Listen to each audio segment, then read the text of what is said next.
All right, folks, welcome back to the show. Got my man Rashad Staten, who is an entrepreneur, nonprofit leader, and community activist. Rashad, good to see you, brother. How are you, sir? Hey, peace and blessings, brother. Always wonderful, man. Happy for the culture. Happy thriving Thursday. Happy Thriving Thursday. All right, Rashad. I wanted to Yes. have a discussion with you about something that Taraji P. Henson had alluded to. And we're asking the big question. And folks, some of you might be already pondering this, but I think this is a quick question. Is moving out of the U.S. the best option for Black people? Here's what Taraji P. Henson put out. Look at her face. I like the picture they have of her. She says she's moving out the U.S. But Ariel, let's post her comment, her quote. She said, "I'm really considering getting up out of here, leaving and living in another country. That's something that comes with 50. You get tired of fighting. I'm tired. There's something that happens when you turn 50 where all of your fucks are behind you. I've accomplished a lot, and I'm going to do what I want to do." She said, "I'm at the point now where if I say I quit and I'm going to go travel the world, I can. It's so freeing." Where's your passport, Rashad? You got a passport already? I got my passport. I check it every 2 weeks to make sure it ain't expired. No, but real talk, bro. Like, can we talk about the fact, man? Look, I've heard, and some of you, I've heard so many people, Black people. I remember when Trump first got in office, was running for president. People was like, if this dude gets in, I'm leaving the country. Remember that, Rashad? Everybody was talking about they about to run up north to Canada. Canada's like, don't you bring that madness up here. Canada's like, no. But I heard a lot of people say that. So Trump got elected. He got out of office. Some folks are still here. But now, like, Taraji is putting it out there like, look, man, I'm 50. Like, how much fighting do you supposed to do in your life? What's your take on that, bro? Because I'm going to be honest. I got mixed feelings about it. But what's your take on it? You know what? I felt that in my spirit. Like Country Wayne said, you gotta let that sizzle in your spirit. Like, I felt where his sister was coming from, right? And I don't know where I'm at in my life that I might feel that way, but I think she has the means. I think she's at that age of living and have a lived experience in that space of just wanting to be free, right? And I'm sure that she can experience that here, but it will require some level of disconnect. But maybe she just wants something new, and if that's the case, why not do it? But my only reluctance and hesitation towards that whole comment is there any place in this world that's much safer for us to be people, right? We think about what happened in the Ukraine and things of that sort. As African people of the diaspora, we see they were the ones that were stopped from even leaving that country, right? We think about the our brothers and the sisters that are in the UK, and we learn of them in Great Britain and other works, and they talk about their lived experiences almost just as similar to ours, right? So it's like, in what place do we have a safe haven, right? Where's that haven at? And then the other part is like, I want to ask her more. I want to learn more. Like, I'm wondering, where is she considering? Is she considering the continent? Is she considering where we are as a people, right? So that's my place. Like, I can't disagree with her. I'm not opposing to it, because I think everybody should have that level of accessibility to just up and go, right? But I would love for her to experience that back on our homeland, right? And see, here's the other thing, and that's why I said I have mixed feelings about it. Like, part of me feel like this is our home. You know what I'm saying? Like, we talked about this on this show, Rashad.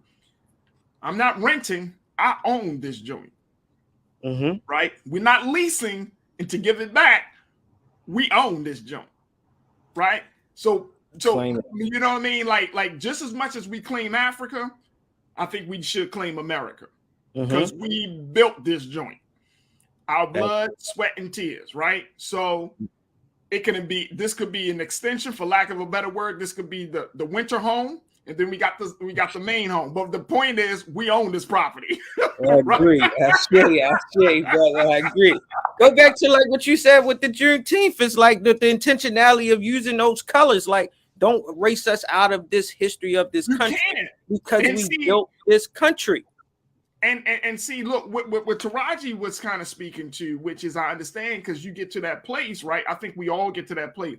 If you are a conscious individual in this day and time, and I think a lot of Black people are, I don't think it's easy for us to assume that Black people don't know what's going on.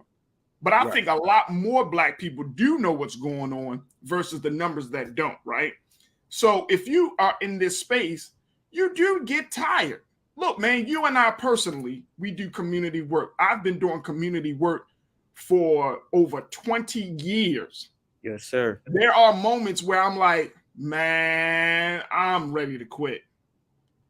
I've heard some of the best and brightest. I've heard everyone from Dr. Conrad Rowell to the Honorable Minister Louis Farrakhan to every Black leader has expressed the toll, the exhaustion of fighting for freedom, justice, and equality and liberation for Black people. Every Black leader, Dr. Martin Luther King, Malcolm X, just go through their writings. They got tired. So I don't want anybody to believe that no one gets tired, but for somewhere in each one of those great, not just men, but in the number of the heroes, they found something. They dug deep within themselves to figure out we got to keep fighting. Because here's why. I believe that one, they saw that this is our place, like America is ours. But then I know that number two, what do you leave for the next generation? What future in this country? Because all the 13% that of Black people that make up this country, everybody can't move to Africa, bro. Yo, you hit it. When you said that, you know what hit me? It was that see it through poem, like running from it will not save you. It will probably chase you around the rest of this globe. Check this out. You hit it. You hit it when you said what, and you act, and I think that's a legitimate question. What place on the planet is Black people not catching hell? I'll wait. The government say we need research on this. I mean, seriously, international research. What inhabitable place on the planet is Black people not catching hell? See, we running from our destiny. In the hell, and Rashad, trust me when I tell you this, because I'm learning so much about the divine in all of this, right? Because a lot of people don't seem to think that our struggle is actually a divine struggle. But the reality is, in the hell is our heaven. Talk. You know what I'm saying? Like, I think J. Cole coined the phrase beautiful struggle, if I'm not mistaken. I think he was the one that said that. Talk about the beauty in the struggle. Yeah, yep. There is something to that. Like, we are struggling, but there's beauty in the struggle, because when you are being forged, I'm about to hit people with this, y'all. Y'all ready for this? When you are forged in the furnace of affliction, that's what the scriptures say, right? You are in the furnace of affliction. See, this is a different path. Every people have their own path. White people, Latino people, Asian people, every people have their own path to get to an ultimate destination. And Black people, we trying to compare our story, our narrative, our path to somebody else's path. We got to stop doing that. We are on a very special path in this country. Agree, 100%. Go ahead, bro. Because come on, man. No, Come I'm on. just curious. I like this whole idea. Like it makes me, and I'm reading the comments. It's making me gauge this idea of, is there really research into this? I know some are actually identifying their safe havens and their spaces where they go for solitude, for balance, for restoration. We talked about it in plenty of times in the show of the those that are in the Appalachians, the Black Appalachians. Like, can we go there without leaving this country, right? Can we go back to certain places and just disconnect in a space where we're not being subjugated in an influx of seeing all of this world, right? Because consciousness will bring you into rage, like we all know that to be true. But I'm curious to it, like you said, where in one place can we pinpoint tranquility, peace, and balance for Freedom us to show up in our wholeness and justice. and Where you gonna justice? get? Wait. Tell me, outside of the fake Wakanda. Because I've got friends that studies international law, international politics, and are humanitarians, and they go across the world. They even go back to the continent, and some of our realities over there is not beautiful, right? So I'm thinking, and then we know when you talk about we go to other places of European countries, man, I can only assume that we're still being subjugated, we're still being oppressed, we're still being suppressed. So I think that plays a lot of part, but it's definitely it's a great thinking point. But I think we all need a place to escape at times, though. So I No, feel I the get same. that. No. Trust and believe. Mhm. And I think that even in Taraji's comments, she's talking about two different places. Because when I was reading it, I said, okay, she said I want to move to a place and And then then want to vacation. go on a vacation. Yeah, I That's two caught the different same thing. situations. That's two different situations. The summer You house. can take a little break and then just travel the world. That's one Mhm. thing. But to move to a place, that's a whole different state of being, right? Agree. And like again, not to say that if you go to the motherland, you go down to the islands, that you won't get some level of peace. But it's a different struggle for Black people. The Even struggle is there. still for our humanity. The struggle is still for justice and equality, right? You know what I'm saying? Like you can go down to Jamaica and be like, man, Jamaica is beautiful. My Beautiful. mentor, who goes to the Jamaica all the time, he said, man, it's beautiful. Same. But Black people are in you know, they're not all living up in palaces down in Kingston. Right, because then we come with our American privilege to experience it in a different light than the natives there, right? Fact. So that's how I felt. Like I felt, that space of privilege. That's it. It's not until I traveled out of the country that I understood and experienced my privilege as an American. And then, I mean, look, like, and that's because of the place we're from, right? Now, look, Janine, I see you. I ain't paying Janine no attention because she going to yell out Antarctica. Who is living in Antarctica, sis? People For that real. live in Antarctica. For real. Nobody is packing up and be like, man, hey, at least the bears ain't biased.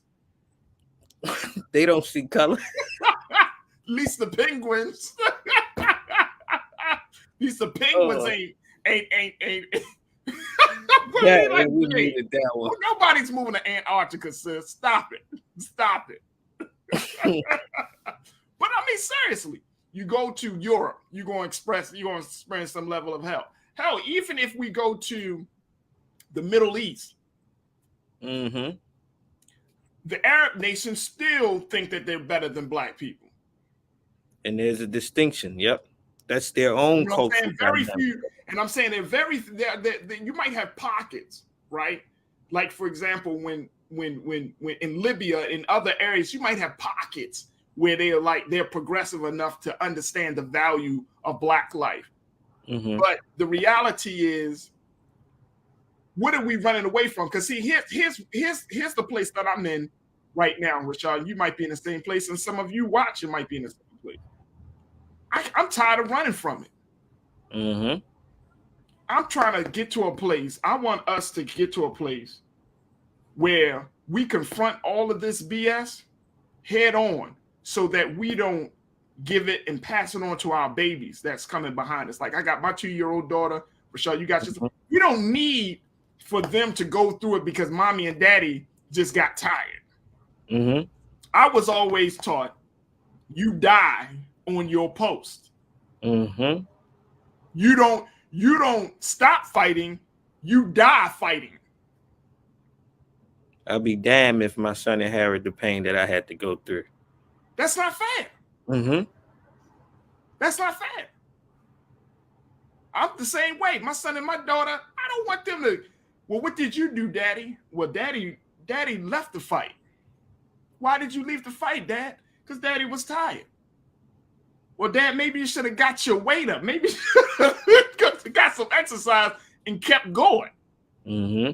And here's the other part. Here's the other part. As blessed as I have been to be around some of the most prolific Black leaders, to be living in this very, very great time that we're living in, right? Part of me, and Rashad, you might be feeling the same way, bro. Part of me feels a little like if I were to just go to a beach, run to a beach, or run to a place where I don't want to experience no pain, there's a level of betrayal. Mm-hmm. There's a level of betrayal that I start to feel on those who, how can I run away from the pain when you think about Harriet Tubman, Mm-hmm. Sojourner Truth had no option but to fight. No and option. These were older women who had more balls and testicular fortitude than grown young men. Mm-hmm.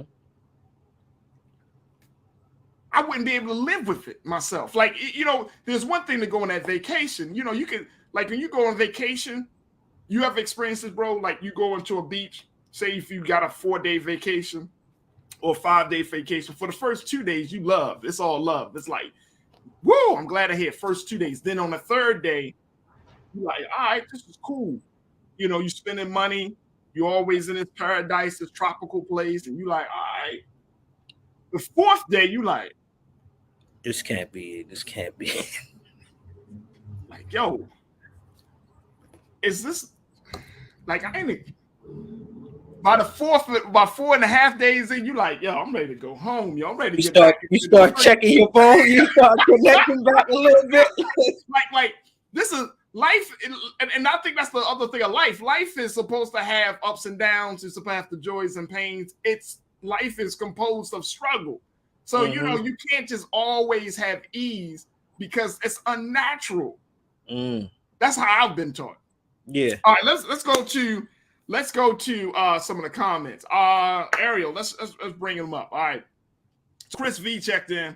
We got a lot of people that checked in, man. Yeah, they loving this one here, man. I think this one had to be another part 2 to this conversation. It's gonna have to be another part 2. Wait a minute, hold on. Somebody, I know, Mike. I hope Mike V. I want you to clarify a comment for me, brother, because Mike said Faraji equal Killmonger from Black Panther. Killmonger is not an admirable character in Black Panther. I want y'all to stop that foolishness. Killmonger, if I die, Killmonger was killing his people.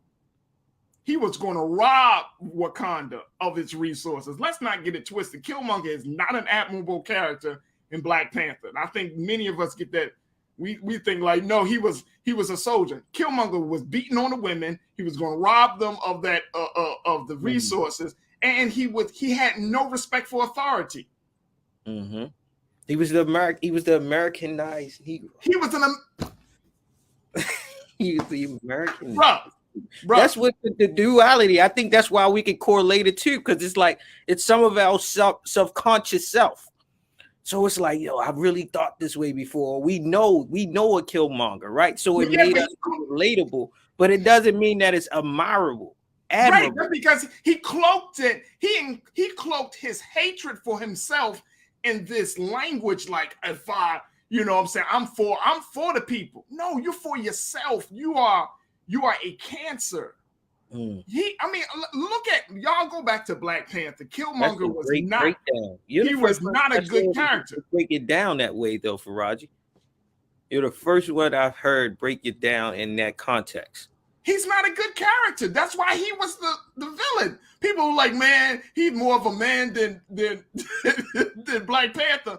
He hated Black people. But point that he made is that he was made to hate himself because he was in the military. Y'all remember his story. He was in the military and he was conditioned to be a soldier, and he stopped somewhere along the line. He started to hate his own people. That's what made him dangerous. They made him king and all of that stuff, but he had no respect for the kingdom. He didn't want to abide by any rules. He is not an admirable character. All right, let's go to this. Chris said, I literally just mailed to get my passport renewed the other day. My man, Chris. I love it. Love it. Thank you, I'm Chris. Getting up right now. When we get off, I'm going to check my date. That right there. Sometimes you got to let the universe remind you, man, because I'm going to see everything. There you go. Lenora, good to hear from you, sis. I thought about it too, but where would I go? My brother has said this is still the best country in the world, regardless how messed up things are. Perspective. You got to look at the pros and cons of where we are. You got to look at the pros and cons of where we are. I'm not saying that America, we know America ain't the best and isn't the greatest, but you got to look at the pros and cons of where we are. And some of us, we might talk, Rashad, some of us talk that like, man, I leave this country. As soon as you go over there for a week or 2 weeks or 3 weeks and you do your thing in your American way. Your privilege going to show. Your privilege going to show. You're going to want to come back a little bit sooner. Like you said, the first 3 days are going to be beautiful. Because you're forced to adapt to something that you're not accustomed to. Right, there it is. So, Lenora, I hear you loud and clear. Thank you for checking in. All right, Mike said, I came to the conclusion I need to stop chasing the American dream and be a part of the African future. You could do that from here, Mike. You could do that from here. Just a thought, brother. Just a thought. Nisa, 1971, checked in and says, look, mine expired, her passport. I need to renew it. I think eventually too many Black people will not be allowed to leave this country permanently. They need us for war. That could be a sad truth. It could be a very sad truth, Nisa. Thank you so much, sis, for checking in. Janae, you said, and she can afford to do that, and she would have better accommodations than the average folk. But the idea is growing, especially if we can move amongst our people, make it a group thing. Do go it alone. Thanks.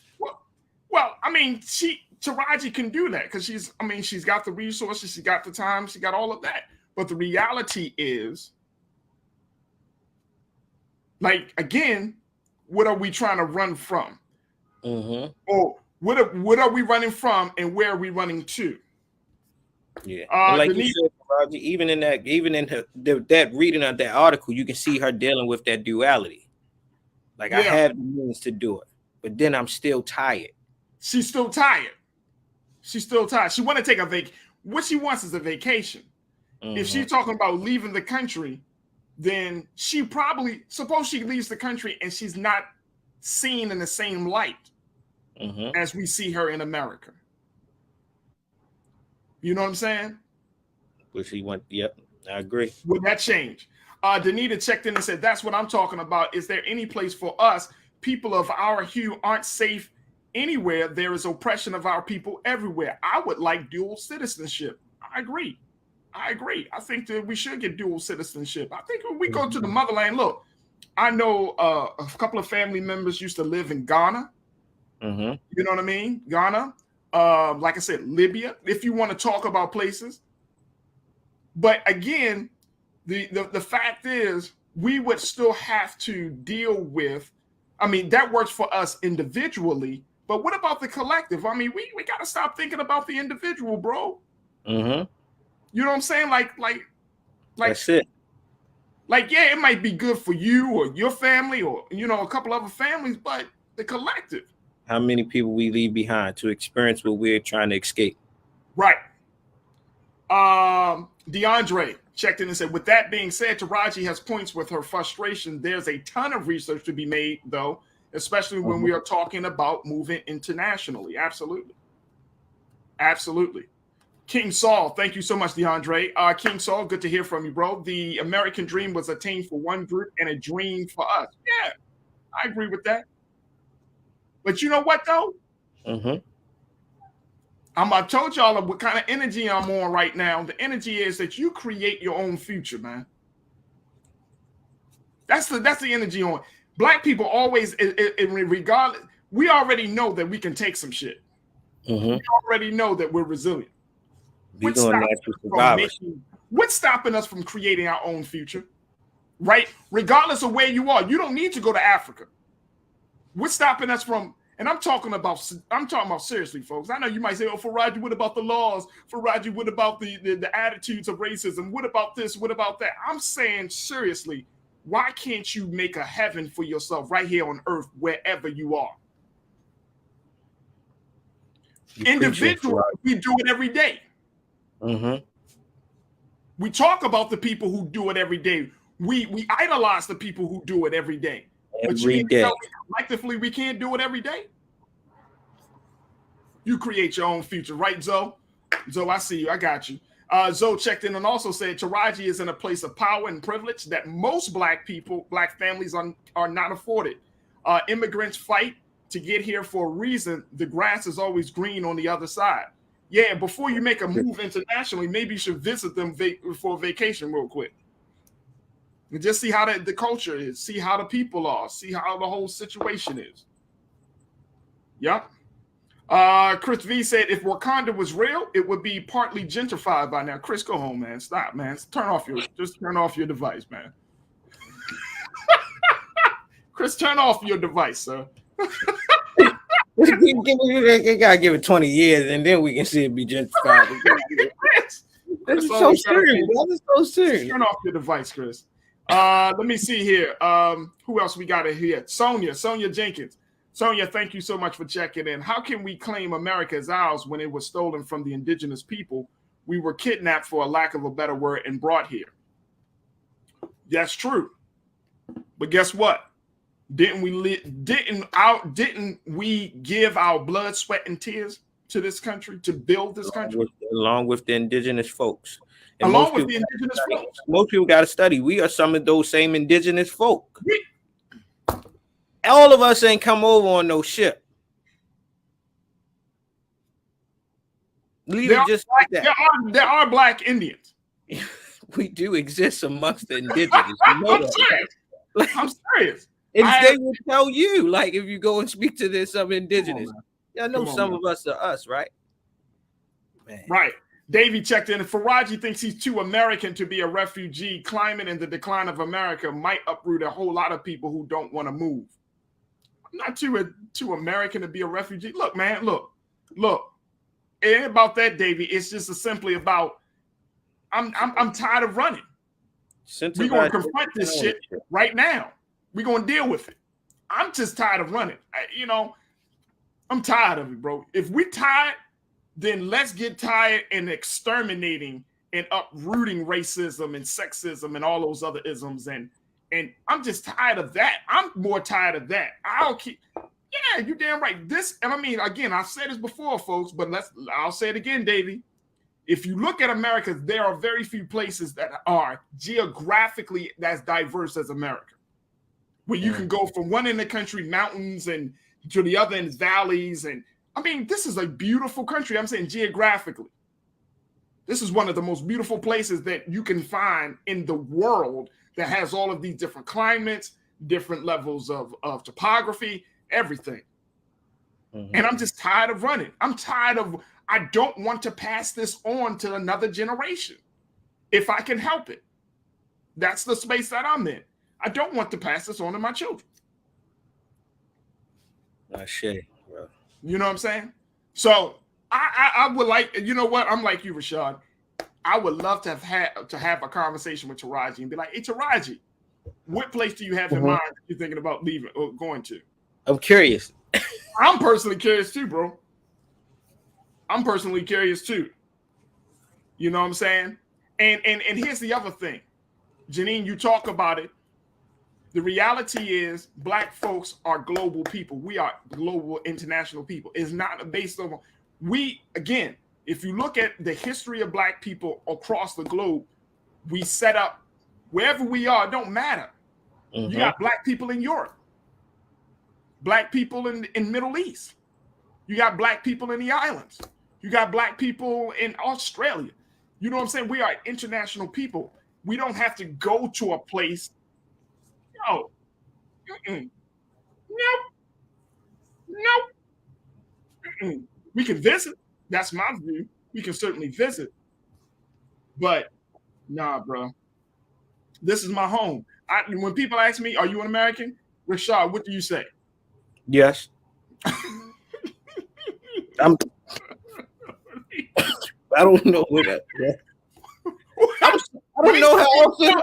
I don't be like, man, I'm from nowhere. I'm from the darkness.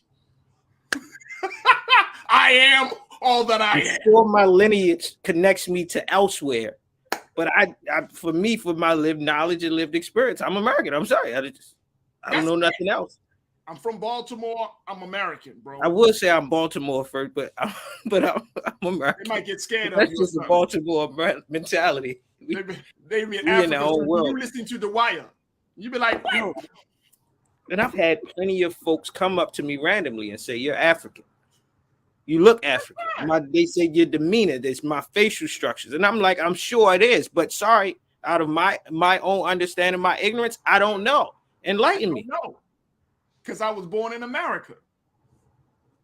Now I can do ancestry, but at the end of the day, I was born in America.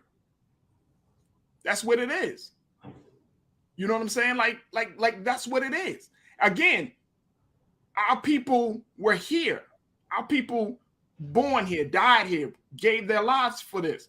Why would I deny that part of my history and my culture? All right.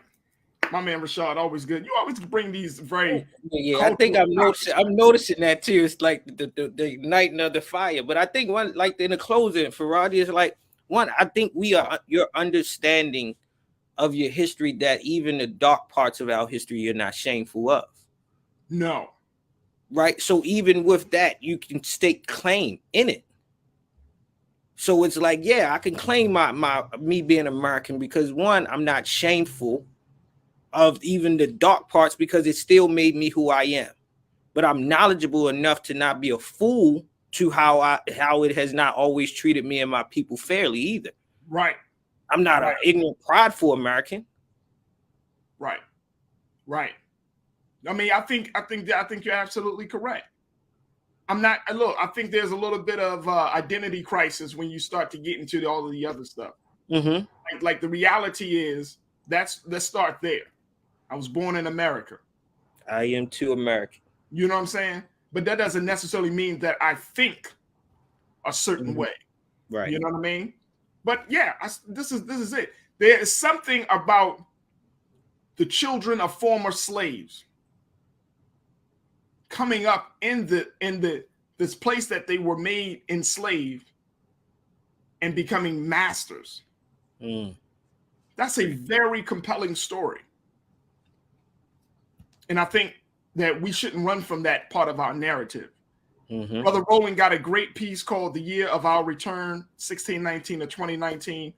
I mean, we were put in this part of the earth for those, and there are others, our ancestors who were on that part of the earth, but we got to make the connection. And guess what? We can't be ashamed. I love how you say that, bro. We just can't be ashamed of our story, man. This is our story, folks. Again, every people has their own path.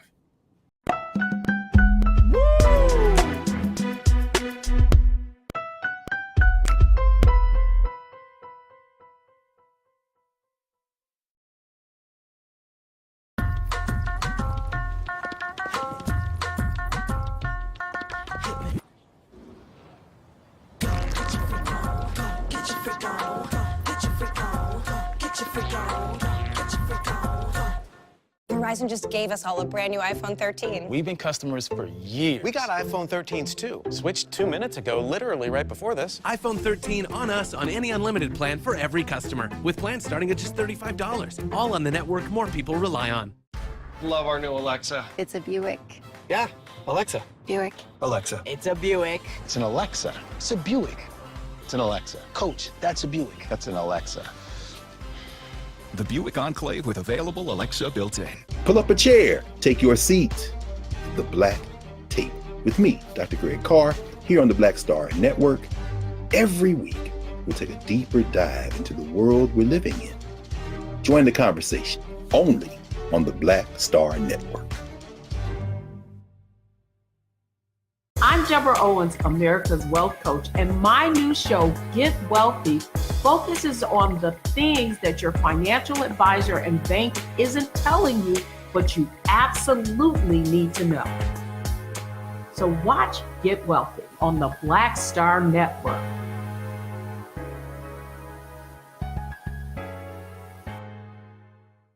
Folks, Black Star Network is here. I'm real revolutionary right now. Support this man, Black Media. He makes sure that our stories are told. Thank you for being the voice of Black America, Roland. Stay black. I love y'all. All momentum we have now, we have to keep this going. The video looks phenomenal. See, this difference between Black Star Network and Black-owned media and something like CNN. You can't be Black-owned media and be scared. It's time to be smart. Bring your eyeballs home. You dig?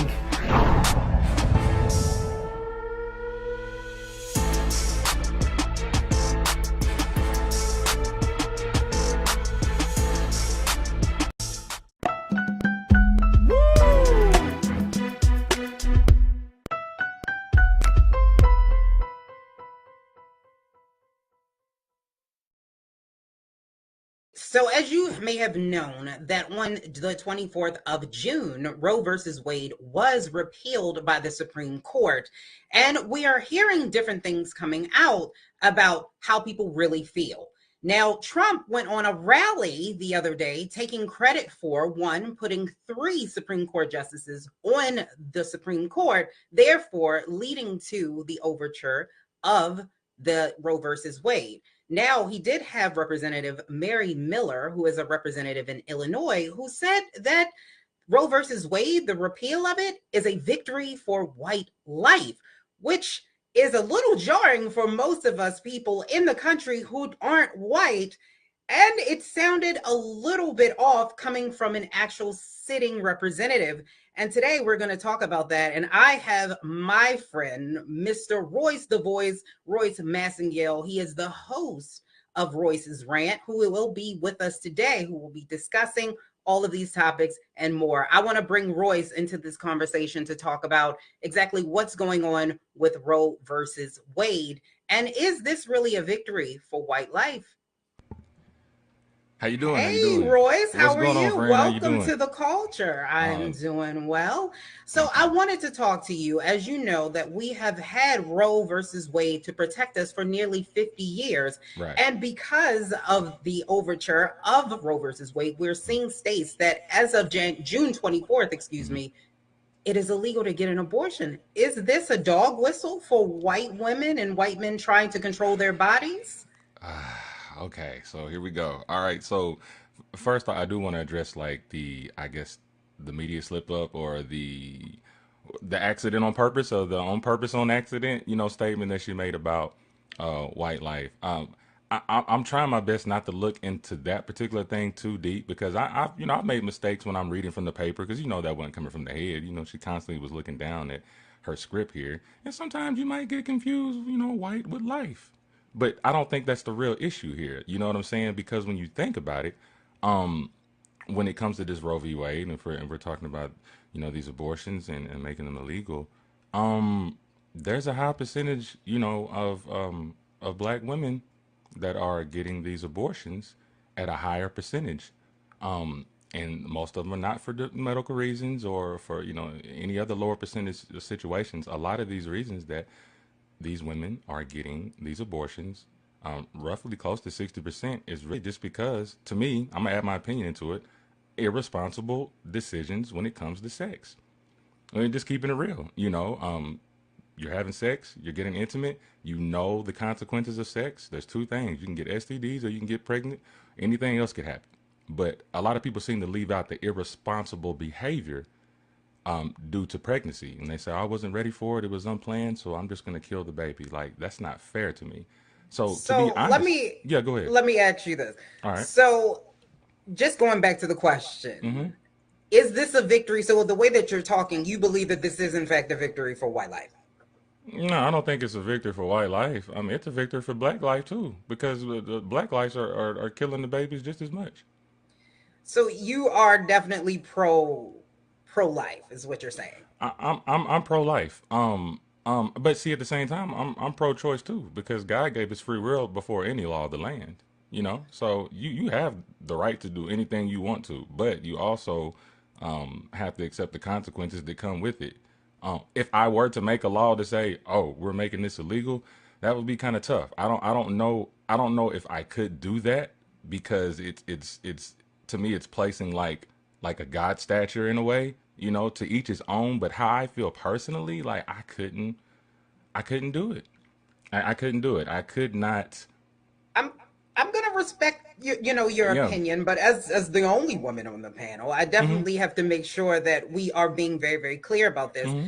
The Supreme Court is now coming in, telling people what they can and cannot do with their bodies and their sexual health. And when we're looking at what Mary Miller said as a victory of white life, that sounds like something you would hear at a KKK rally. It sounds like something a Grand Wizard would say. Now, I think we have the quote from her people who are actually saying that this was an accident. This was a slip up. This was not intentional. Do we have that quote from her representatives? So here's what they're saying that she meant to say. They're saying to suggest that she is somehow not committed to defending all life is disgusting. She has the most pro-life voting record in Congress and is the proud grandmother of 2 beautiful grandchildren with Down syndrome. Now, this doesn't make any sense to me, given the fact that this is talking about Down syndrome and disabilities and not necessarily her addressing her saying white life. Do you believe that this may be something that subliminally came out for her? I mean, hey, it maybe there was a glitch. Maybe we never really know. Like, let's deal with the obvious here. Like, something that we can really prove. What we can't prove is if she meant that or not. It could easily be narrated as, oh, that's a slip up. I meant to say right instead of white.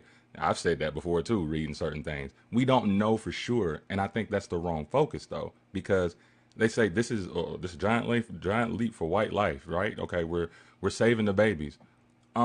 But let's not forget that we're also saving black babies too. Like, we're leaving that black part out of it. Like, this could be a win for black women. You know what I'm saying? A win for our black children.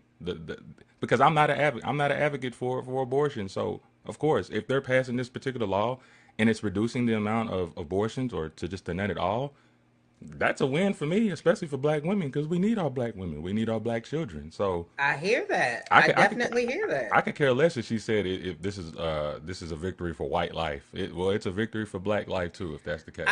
I mean, I hear that if you are in fact not pro-choice and you are pro-life, but at the same time, you do not want a sitting representative with that type of mentality being on a puppy, because if she's saying that and it's an accident, it probably means she means it in her mind, and it just so happened to slip out.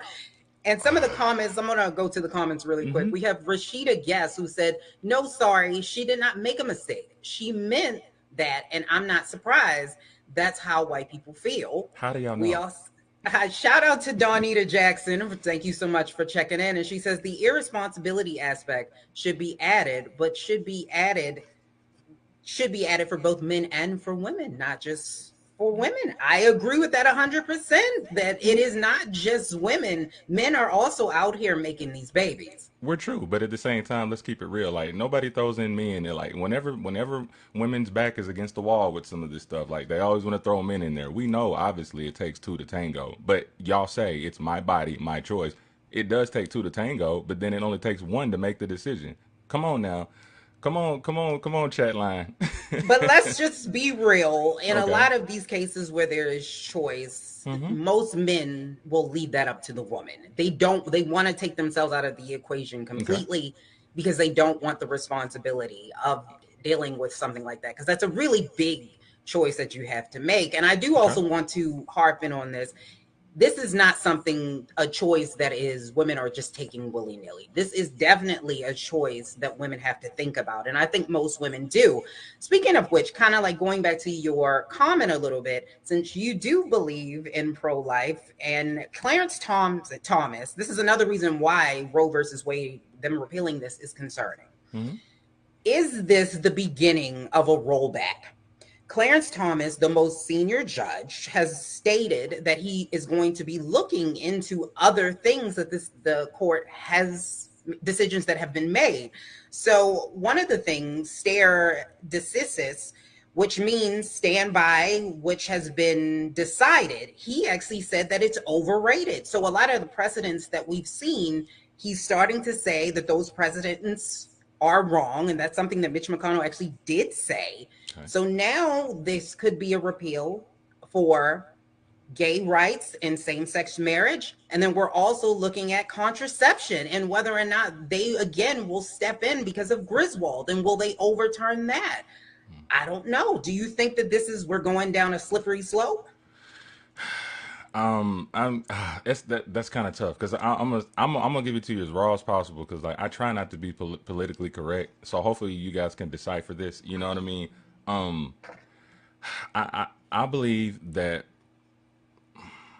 first, I believe that as women and as men, because I'm taking from the comments too, I do agree with what you're saying. We do have to hold ourselves accountable for the actions that we make, first and foremost. Like, let's forget about this law and stuff like that that's trying to be passed, all right? You make the decision. Women have access to sex. You make the decision on how sex is going to be. You remember back in the day, I think condoms were rampant back in the 90s. You know, we had like little sex education and stuff. It was even in the rap songs, you know.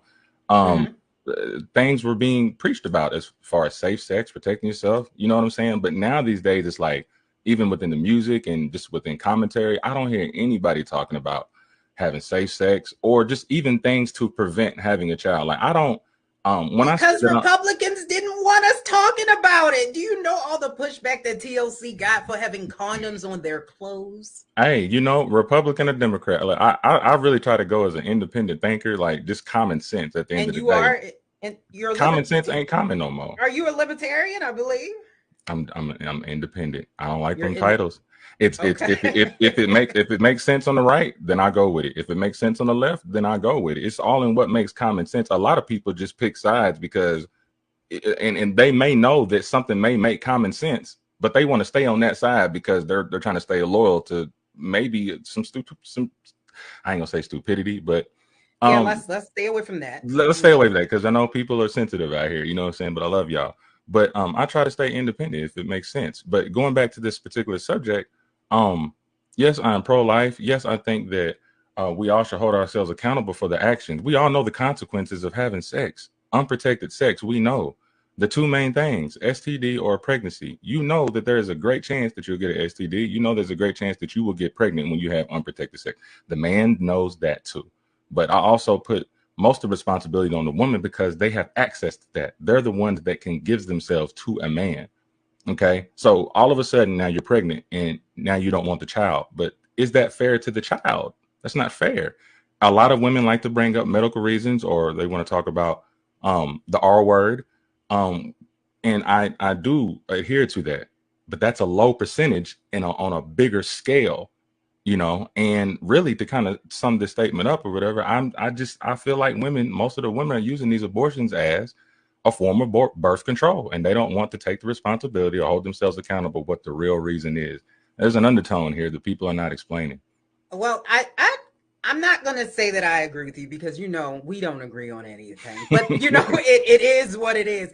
But what I will say is what you're saying makes no sense then, because what they're doing is it's going down a slippery slope of repealing a lot of these things that will give people access to contraception. That is what Griswold was about. So now we're going down a path where they do not want you to get abortion. And I think most women do not use abortion as contraception, which seems to be the narrative out there. That's not the narrative. That's 60%. That is not true. Are you trying to say, go ahead. No, it's not true. Most women are not using this as a form of contraception. But if that is the case, and that is the stance that most conservatives are going on, why are we now talking about going after Griswold? So here's a quote. So from an event in 2013, Clarence Thomas, somebody asked him about whether or not he would keep the rules in place from the court. And he says that it's not enough for him to keep him from going after the other decisions that have been made. So he is looking at these things to repeal them.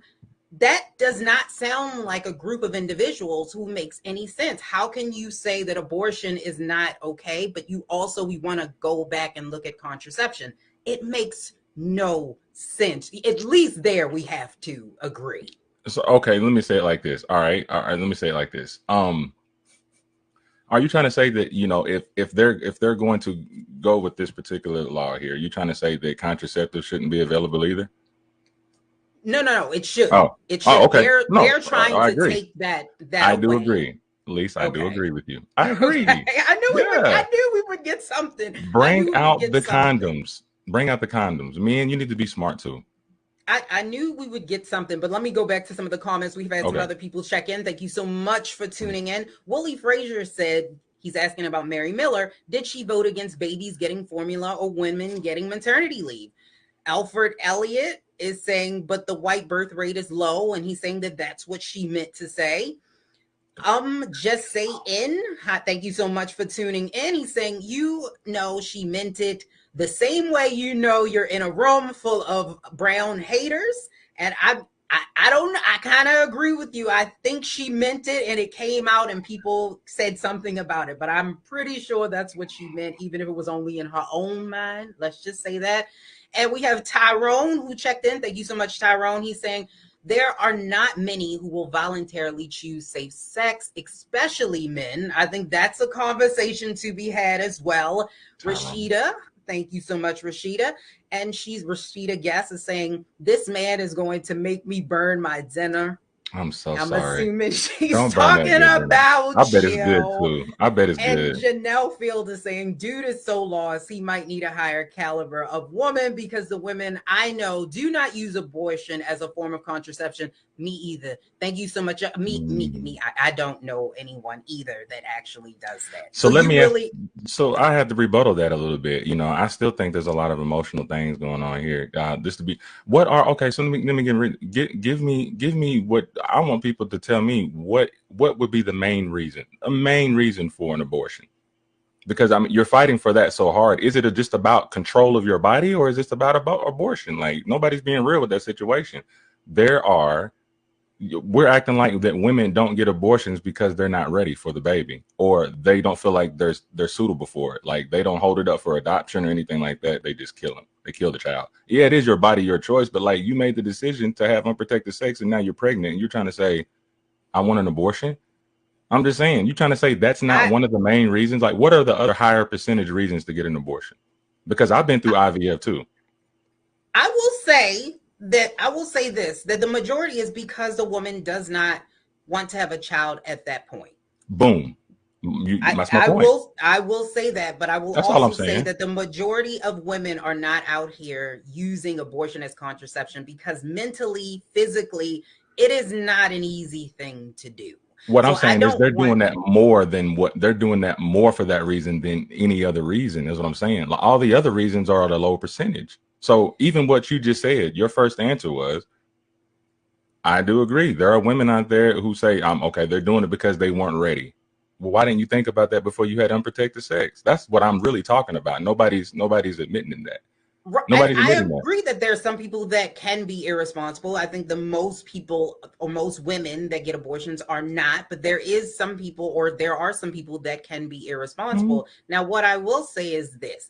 It is up to a woman in order to make that choice, and it should not be the government's choice to tell me whether or not this is what I can and cannot do with my body. And like I said, agree. This also goes down to this fact as well, that if you start to do this, you start to tell people what they can and cannot do. Again, like I said, when you're looking at these cases that would or potentially could be overturned, you have Griswold versus Connecticut, which basically gave the Constitution of the United States protected the liberty of married couples to buy contraception. So in the government at this point, before that time, could restrict that. And there actually was a law on the books that did just that. So I'd rather, I think that I'd rather women just say y'all don't like using condoms. is it women though? Like, so if men don't, men don't either. I'm throwing men in there, but like it's just that it's the emphasis right now is so much on women and my body, my choice. So I'm really trying to be specific to women. I understand. Here's another men. thing. Here's a comment that I'm seeing here. Protection is not 100. It's not 100% proof. Condoms do break. You are right, but guess what? Going in with bare skin is 100% chance of pregnancy. What odds are you choosing? If you had a choice, commentary to wear a condom or not, what has a better percentage of pregnancy not being pregnant? A condom or no condom? Common sense. You're hanging on to the 60%, but do we know how many of those individuals actually use protection? It's obvious to know who don't use protection when they get pregnant. It's not though. That's it's obvious. Not though. But we're getting down a rabbit hole. Let's Somebody bring it back in. In the condom. We're going down a rabbit hole. All so right. do you feel like this is actually going to lead to other things, since Clarence Thomas said now they are going to start to look at these other cases and decisions that have been made, and that this does not protect you anymore? Like, if decisions have been made and they're used as precedent, it is not a protection anymore. And now they can go back and look at these other laws and these other things that are on the books. Do you think that this is an opening? I have to agree and say that there will be a nice little crack in the door for some things to start, opening up. I do agree with that at the end. I do agree with that. I really do. But also at the same time, I want to hold us as people, the people who have the power of the people. We need to hold ourselves accountable and be responsible for some of these things, though, at the same time. All right, we can't allow the government responsible for gay marriage, because that's something. Oh, you want to talk about gay marriage? Yeah, this is what I mean. These are some of the things that are coming down the pipeway. They're going to maybe reversing Griswold versus Connecticut, Lawrence versus Texas, which basically gives gay rights, or it makes it legal to be able to have same-sex partnered sexual encounters. And then Oberfeld versus Hodges, which gives the right for legalized same-sex marriage.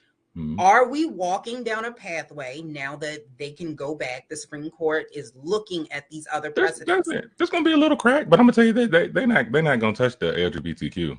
They're not going to mess with that. They're not going to mess with that. I don't know. Look how hard though. Look how hard they really tried. Look how hard they've been fighting just to get to where they're at now. You think really they're going to just reverse all that too?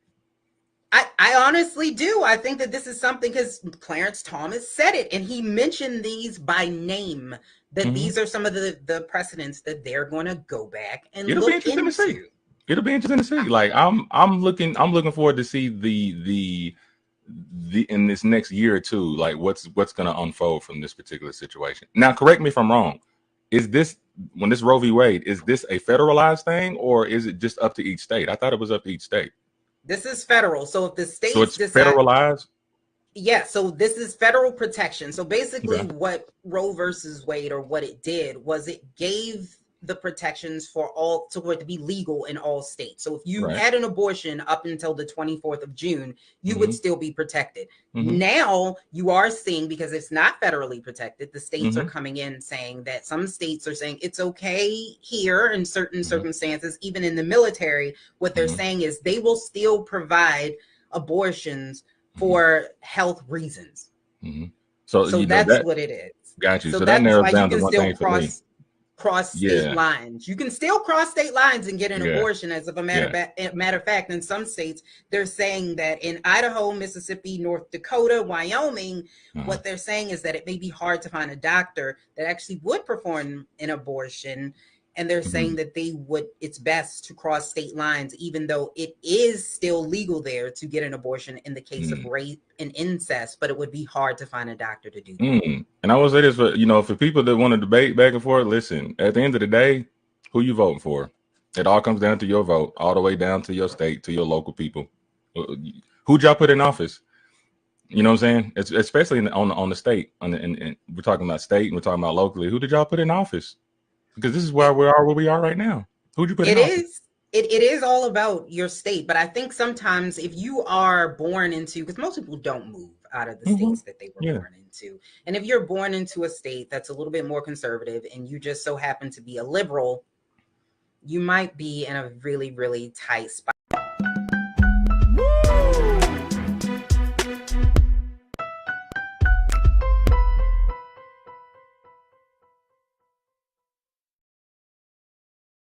iPhone 13 on us for every customer. Current, new, everyone. To show the love. Don't you think it's time to get wealthy?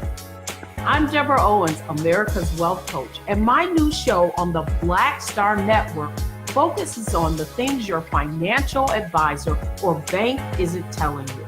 So watch Get Wealthy on the Black Star Network.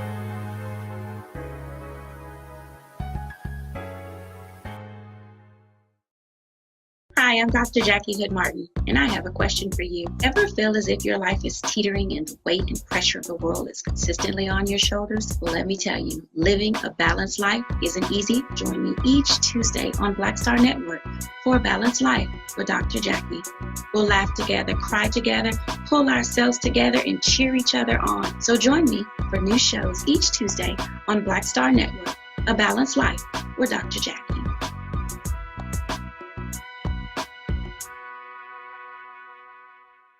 Pull up a chair, take your seat. The Black Tape with me, Dr. Greg Carr, here on the Black Star Network. Every week, we'll take a deeper dive into the world we're living in. Join the conversation only on the Black Star Network. How about sushi? I just had sushi for lunch yesterday. How about tacos? Automatic emergency braking, one of 6 advanced safety features standard on every 2022 Chevy Equinox. Find new technology. Find new roads. Chevrolet.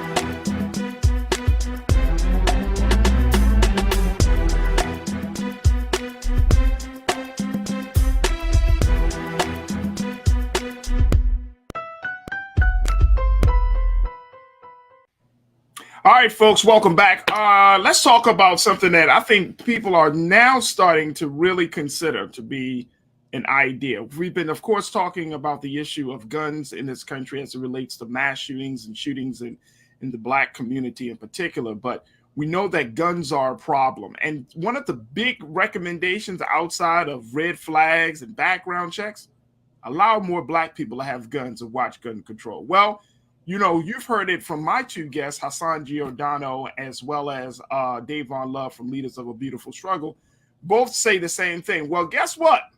We might have another supporter of this idea. Check this out.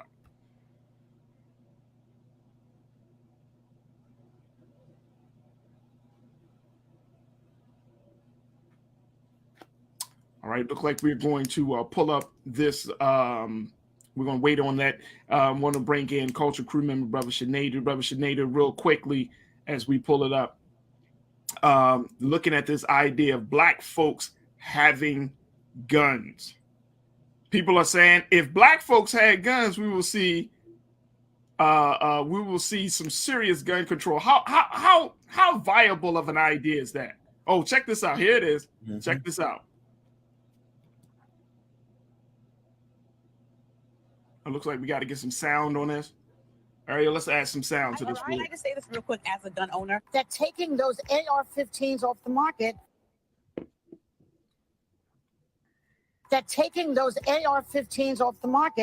is a no starter. I mean, it's all about the guns, all right? I just say this real quick as a gun owner. Yeah. There are people in this country that genuinely own guns and just do so for the same reason that we all sit up. An AR-15? No, let me tell you. Okay, let me give you a story. There's a man in Connecticut that watched his neighbor have a home invasion and watched their whole family get killed. He built his own AR-15 because Connecticut won't let you buy them, but you can abide by rules that allow you to build them. And then he has one in his house to protect his family because he never wants to see that happen again. He is a Black man. It's odd. Most AR-15 owners are former military, 35 plus and married. So that's all I'm saying is that they're not just crazy people. Okay. Here's the thing. Once Black people get guns in this country, the gun laws will change. Trust me. Boom. That's what happened with the Black Panther. Black people have that. That's what happened with the Black Panther. What? What? Joy Behar? Mm-hmm. Joy Behar? She's telling that to a black woman? Well,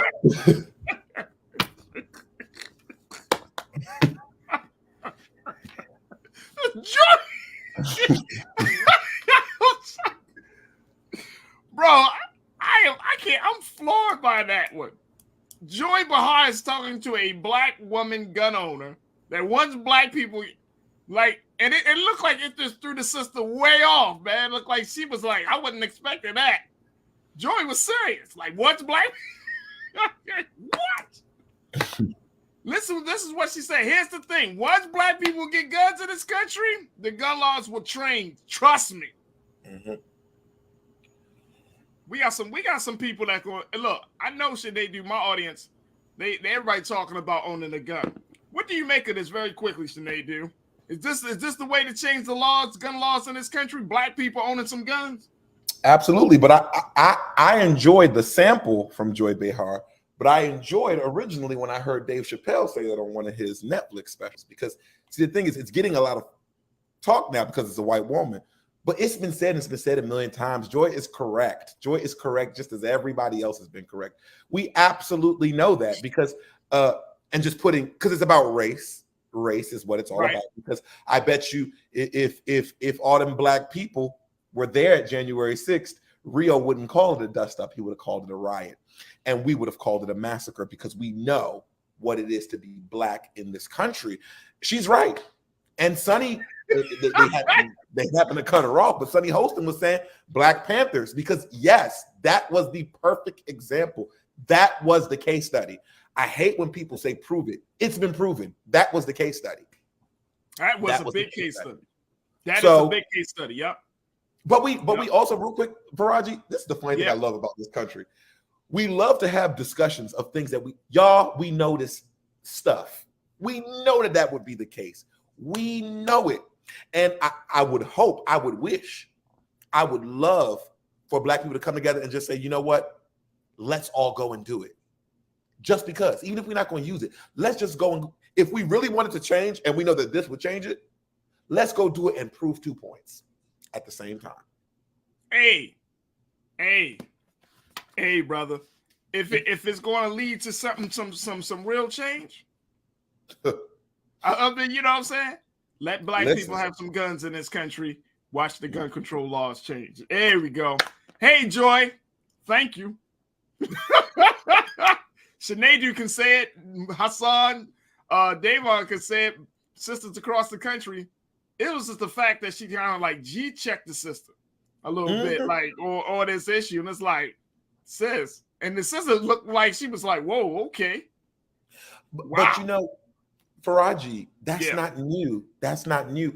When she checked her, it reminded me about the many white people who believed in the civil rights that Martin was marching for, not when he died, when he was living. Yeah. When he died, everybody jumped on. But when he was living, there was a lot of brave white people who jumped on and were trying to convince black people that we got to stand by this. And I'm glad she checked her on national TV. And it's not to be funny, but partially it shows you privilege. Because Joy is privileged to take this stance whenever she feels. And this is not to disrespect her, but this is just the reality of the situation. But it also is to put it in perspective that sometimes the enemy that we are fighting looks like us. I'm gonna leave on that note, Sinead. Thank you so much, brother. Thank you for being so good for the culture, brother Sinead. It's my pleasure, man. Thank you for having me. I appreciate you. Talk to you soon, brother. Thank you so much.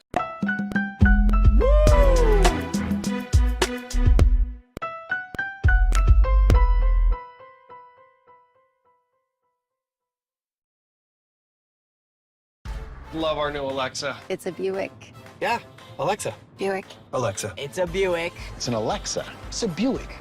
It's an Alexa. Coach, that's a Buick. That's an Alexa. The Buick Enclave with available Alexa built-in.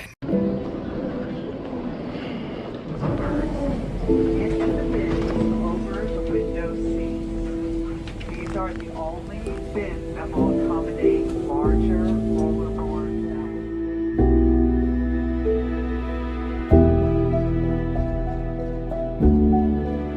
10 in here? 10, and you don't come out till you die. And you eat him, you poop him. Oh my God. So what?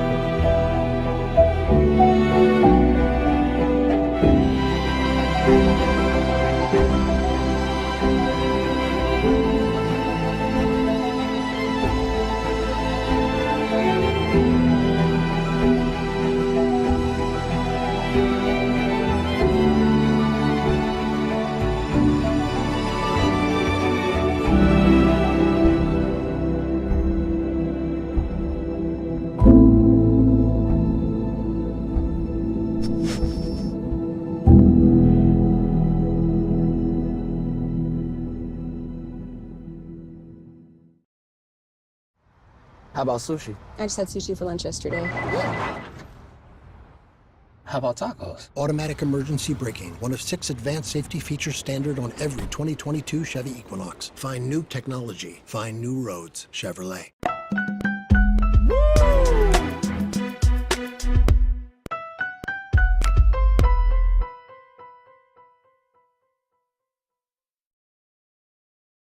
New report that the FBI has officially put out saying that active shooter attacks in 2021 doubled over the recent years. Now, folks, this is coming out as a result of what we saw in just Buffalo just a couple of weeks ago. And now the FBI is saying that these attacks are starting to happen more and more. Violent rampages, as has been reported by the Washington Post, that carried out on active shooters increased significantly in 2021, with 61 such shootings last year. Let me just share with you a little bit of some of the latest findings from the FBI. Check this out here. Check out this quote, folks. In 2021, these 61 attacks occurred on average about every 6 days in the United States. Wow. There were 30 such shootings in both 2018 and 2019. About 1 in 5 of the active shooter attacks in the FBI report was also a mass killing, which is federally defined as a single incident with at least 3 victims. Others killed fewer people, or in some cases, no one at all. In total, 103 people were killed and 140 wounded in the 61 incidents, a tally that did not include any of the shooters. Now, this is coming from the Federal Bureau of Investigations, the FBI, to talk about the severity of this situation. And now we are in 2022, and we're looking at more cases of active shooters attacks, where there might not just be cases of just one active shooter at one place. There might be one active shooter at multiple locations. I want to bring in today's Culture Crew members. Lise Winnie, host of Millennials Anonymous podcast that can be heard on where podcasts are streaming, to be a part of this conversation. And as we answer the question, how concerned should we be? Elise, good to see you as always, sis. How are you this afternoon? I'm doing well. How are you? I'm good. I'm good. When we look at this situation about active shooters, this is, we're seeing numbers now, of course, from 2021. Of course, they haven't come out for 2022, but we're seeing that there is a rise in this. How concerned are you that this situation may be getting way out of hand, starting this year and moving forward? Yeah, I mean, when you look at gun violence just in general, especially in the United States, this tends to be a problem. Whereas, what in 2020 was like 45,000 gun deaths. I think in 2021 it was somewhere around there, where we have a problem not just with active shooters, but we have a problem with guns. Now, gun laws are the most difficult thing to get passed. It is something that Americans will always have some pushback and resistance to. And so I think that what we do need to do as a nation to try to at least get on the same page, because I am concerned. It seems like this is something that is happening more frequently. It appears that guns are becoming easier to get, even though that's not necessarily the case, but it appears that way. So we do need to start putting the laws that we do have on the books in force, like the red flag law. There's no way, like I said last week, this racist zealot should have been able to get this gun. Like, there were things that didn't happen that should have been in place. So we need those types of gun laws, sensible gun laws that protect people from, themselves in a sense, so that they don't harm other people. Like, we have to make sure that we have something in place in order to protect the citizens of this country. Yeah, I would totally agree on that, Lisa. I mean, I feel like, you know, the FBI and, you know, some of these like law enforcement agencies, it's interesting because they see these things happening, but I'm not hearing enough in terms of how they're planning to like either stop this completely, how they plan to get to the root of this. And I think that that's interesting. You know, there was the case you brought to my attention, which was the case out of Texas, where there was an active shooter at a school. And you have to ask the question, you know, these folks seem to be getting younger and younger. I'm talking about the perpetrator. I'm talking about the actual active shooter. They seem to be getting like younger and younger. And I'm wondering, is that really, you know, as much as we've been having this gun conversation, but if these active shooters are in middle school, if they're in high school, gun laws is, I mean, obviously they're getting the guns from either their parents or someone that's close to, or just these guns are in their home. But I feel like there's something else missing from this conversation when you have young active shooters. It's not just about guns. It's about this idea that I think that at the end of the day, Lise, the best way to handle a situation is to use the gun, is through violence. It's gun culture. So in America, we love our guns. That is what we stood for and stand for. And that's one of the things that in this country is true as American pie and racism. We love guns. And so when you look at gun culture and kids are growing up where guns are glorified, and then one of the things that has always scared me as a parent, and this is a conversation that I have with my spouse, who is an avid gun supporter and gun owner, that sometimes I think, especially when it comes to children, they're almost like toys. Like, have you seen these guns that are like, they're pink and they're colorful and they're, you know, I think that we have to really start saying what guns are. It is a weapon. It's not a, which a lot of people, well, it's a tool. No, it is a weapon. A gun was made in order to kill. That's what it's made for. And so when we see this being glorified in, you know, in television, we see people glorify this in music. I think that it brings about, the gun is power, and this is what you do. It's cool to have a gun. You see all the kids on social media with guns. This is something that is impressive. So we do need to change the culture around that. This is a weapon. This is not just a tool. This is also a weapon, and it is not a toy. Yeah, I mean, I would agree. I'm looking at the details, folks, and you know, if you are in Texas, you probably have been hearing about this story throughout the day, where a suspect was taken in custody as an active shooter now check this out, Lisa and folks, at an elementary school. Yeah.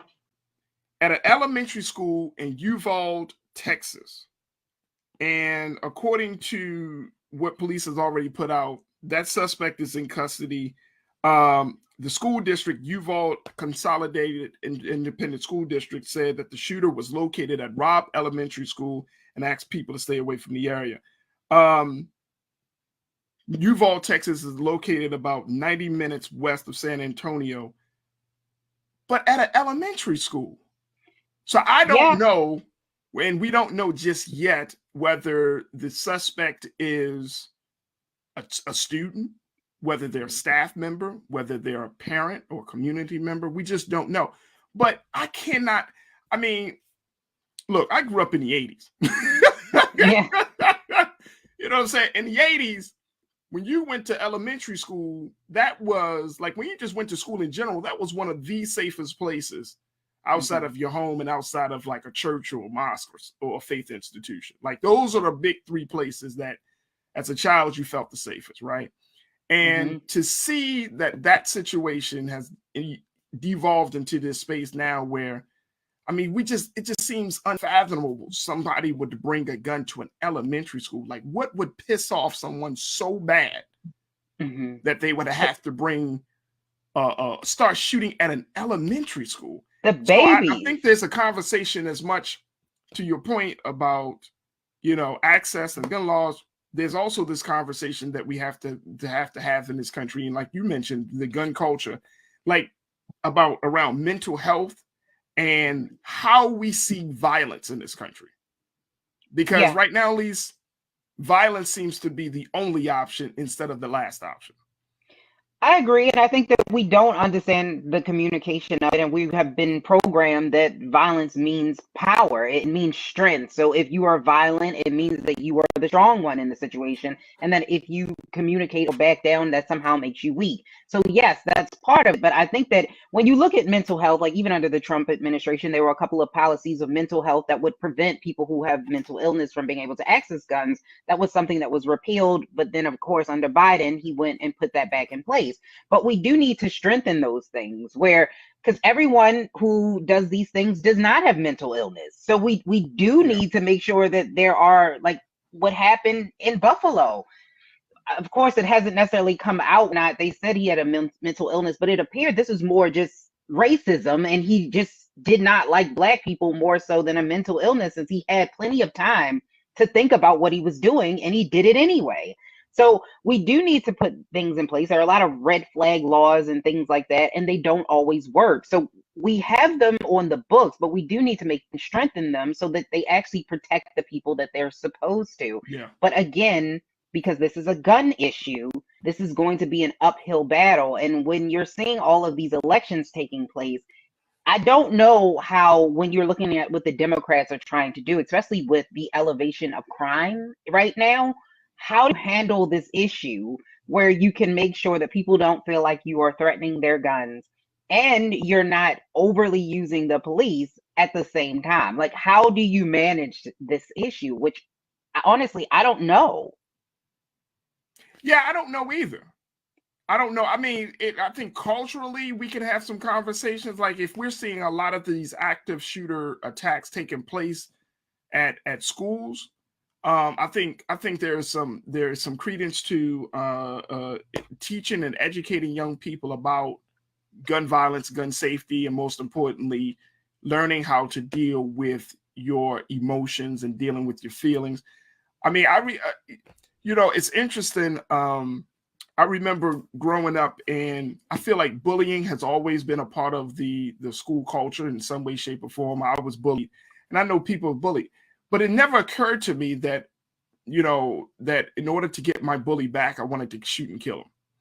You know what I mean? It just never occurred to me. But what I think that nowadays, like there has to be a much different conversation. I mean, I think children are so overexposed to violence. Children are exposed to adult situations so much that they start to think like, quote unquote, like adults in some cases, and they lose the ability to see themselves as children.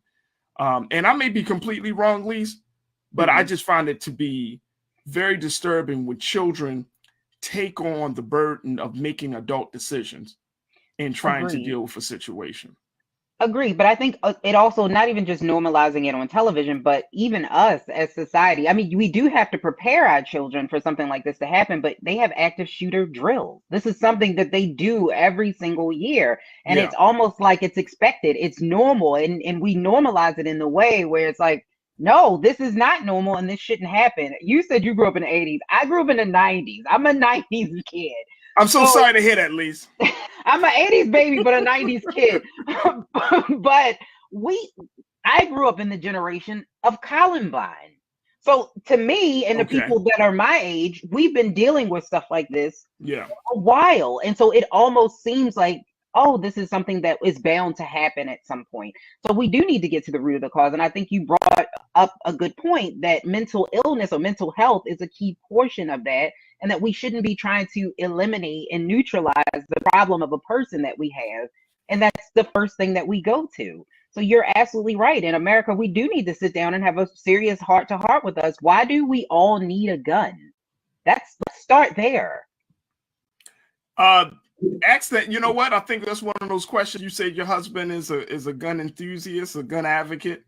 It would be interesting to hear why that is the case, right? Like I don't know. Like I get it, but I don't get it. You know what I mean? Because we already know that if you have a firearm in a household, there's a great responsibility attached to it, especially when you have children. Yeah. So it is an interesting thing. And I know that what I've heard from other gun owners is, you always kind of expect the unexpected. You know what I mean? Expect for the worst. And it's like, Yeah. But I don't know. But most people shoot themselves. I don't know what the line is. Like, are you expecting like a Walking Dead apocalypse? I don't know. You know what I'm saying? And I'm not trying to make fun of people. I'm just saying I don't understand. Like, you know, when you're talking about like those high-powered rifles and AR-15s and semi-automatic weapons, and it's like that's not just a gun. You know what I mean? You plan to go to war.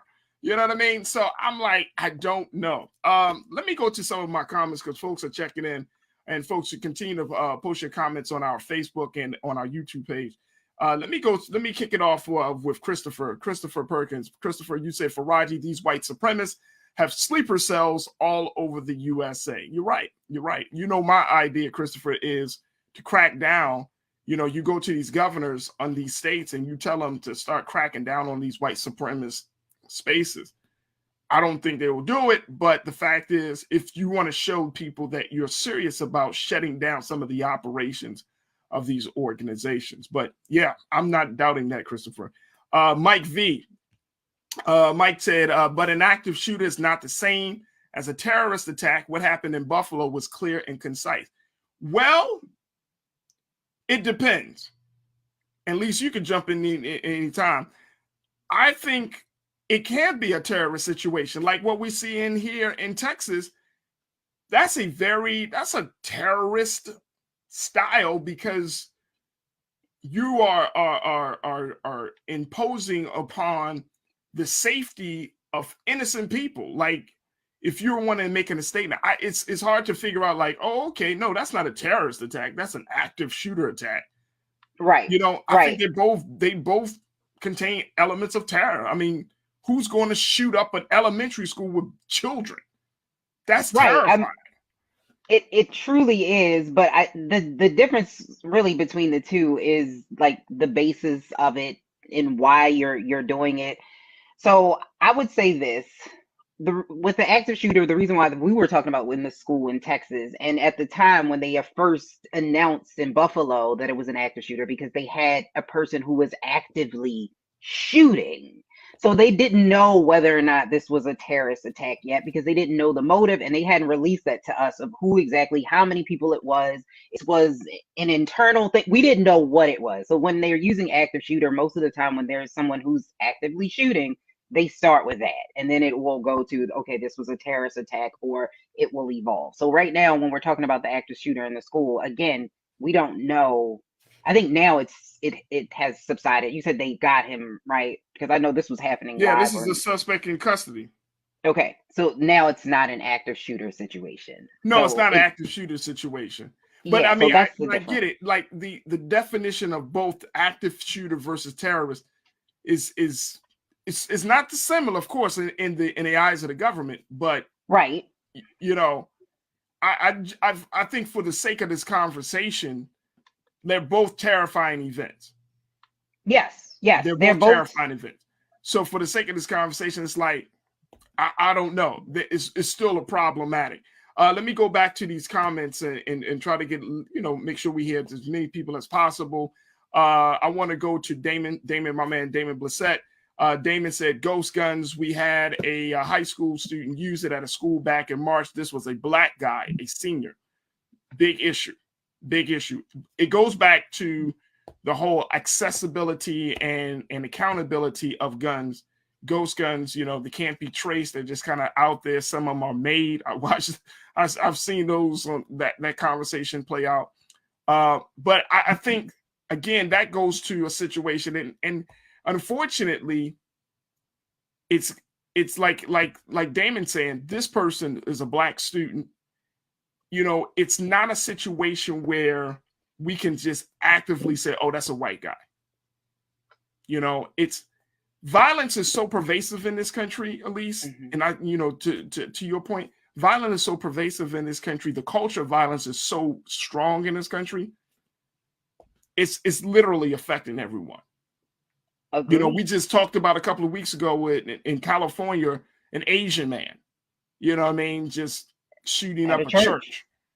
You know what I mean? So you can't say, oh, back in the day, we did have that stereotype saying, oh, yes, oh, it must be a white man. I'll never forget when the DC sniper happened. Yeah. And everybody was like, oh, you're white van. That's a white man. That's what a white man would do.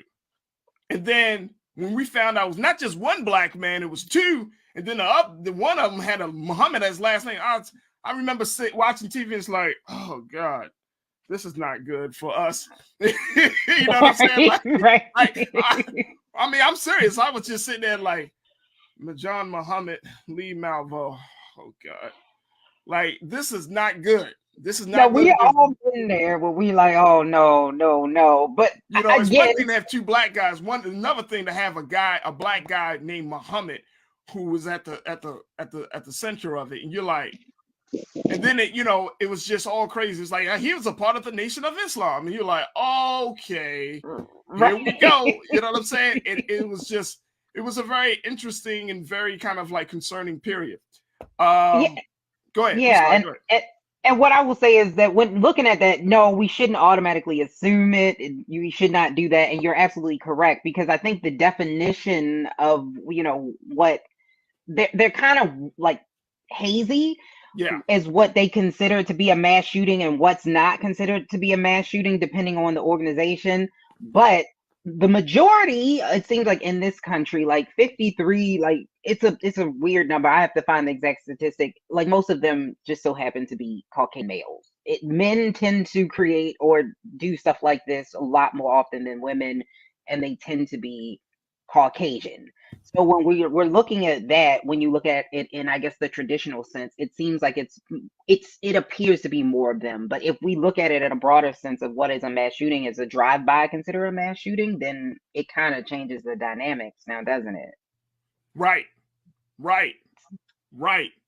Because the mass shooting as defined by the government is 3 or more people that have been killed. So if you're talking drive-by, then that can certainly qualify as a mass shooting. Wow. Ooh. Let me go to get to some more folks really quickly. Brother King Lee, who checked in, he said, my last year of high school was 1978 in DeKalb County, Georgia.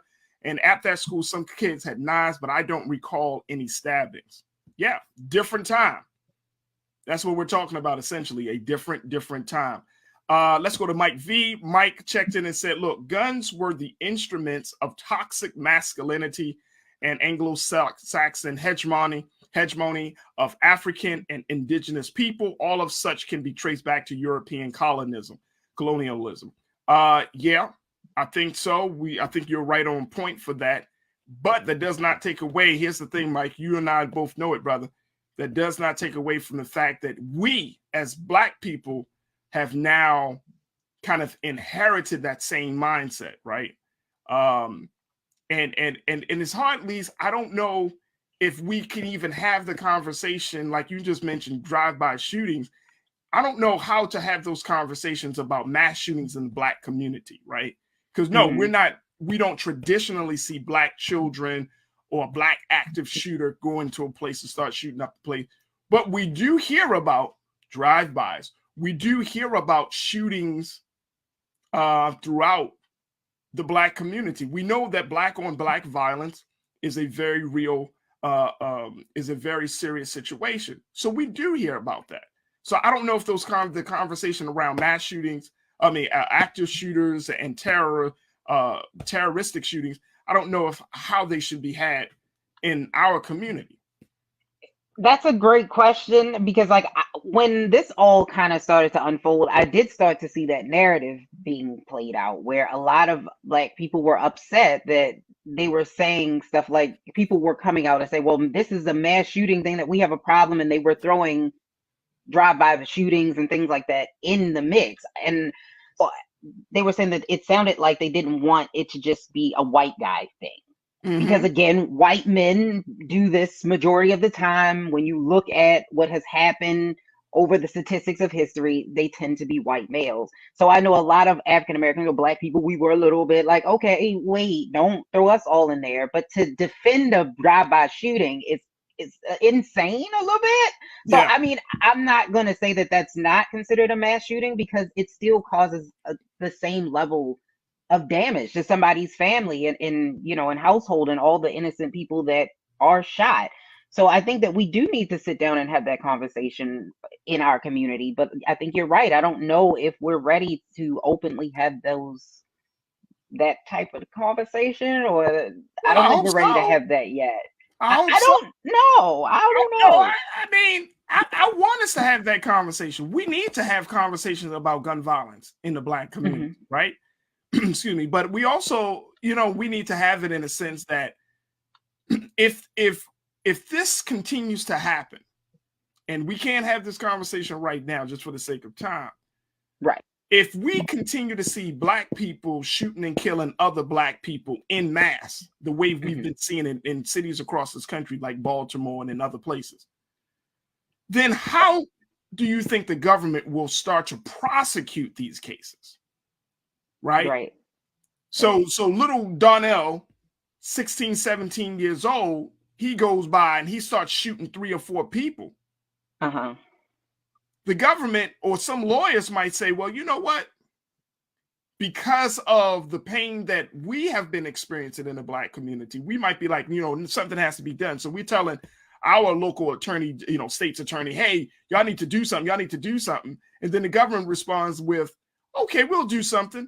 We'll start to say that any young Black person who commits that type of shooting is going to be, their shooting is going to be considered to be either an active shooter or a terrorist attack, or they're going to be seen as a mass shooter.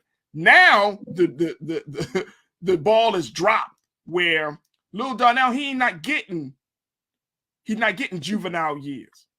Right. He's getting grown man years as a mass shooter. And that may turn the tide, and that's going to ruffle some Black folks' feathers, because we're going to look at it and say, no, the government is looking at your 16, 17-year-old as a grown-ass man or a grown-ass woman. Right. And they're going to start to prosecute them as a terrorist, as a domestic terrorist. You know what I mean? Like, it can go in a very, very crazy space. Yeah. No, I agree. I agree with that. And I think you're absolutely right. This is something that we do need to be open with. But it is something that we do need to be careful with, because over criminalization of our youth is something that is an issue. So we do need to be very careful with this, but we do need to have the conversation and make sure that people that are doing these things are being held accountable, and we're not creating a wall of protection that stops them from actually being held accountable for the terrorizing of our own communities, which is unfortunately happening all over the country. And we want to make sure that we are doing the right thing. In America, we have a gun problem, and we need to be able to say that out loud. No matter the race, we have a gun problem. Absolutely. Absolutely. I just saw one of the messages from Tiana. She made the point. She said in Chicago, the media in Chicago are calling shootings with multiple victims mass shootings.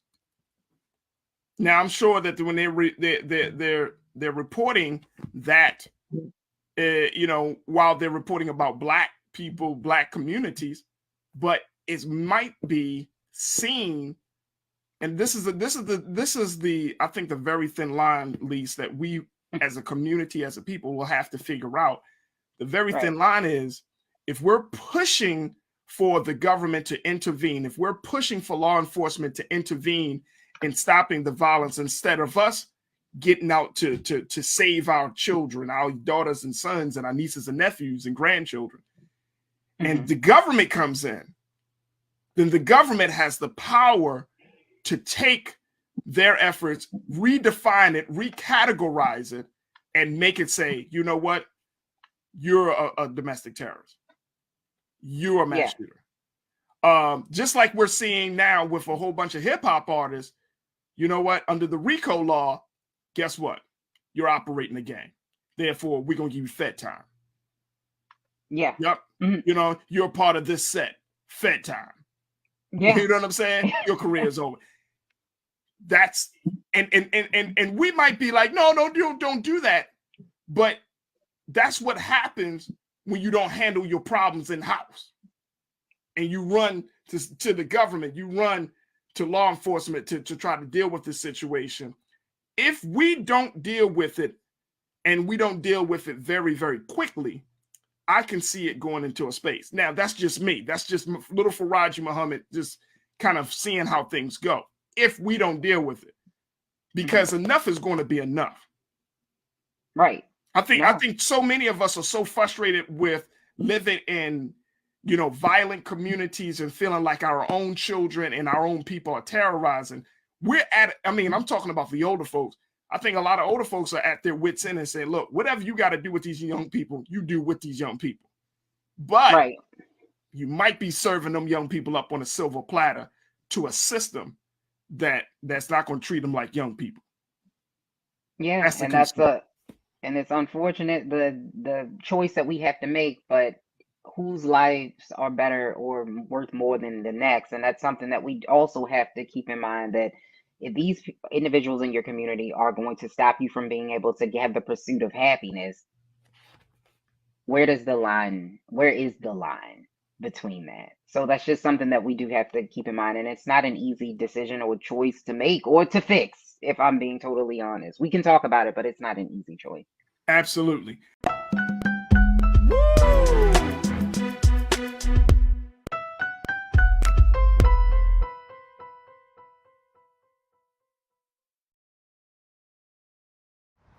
How about sushi? I just had sushi for lunch yesterday.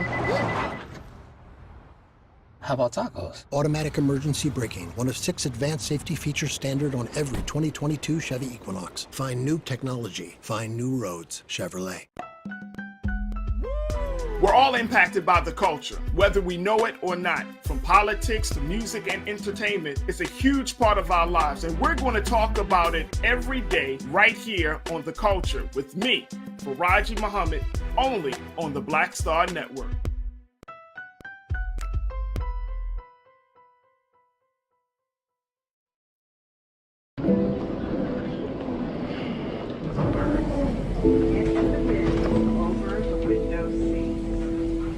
Are the only bins that will accommodate larger rollerboards.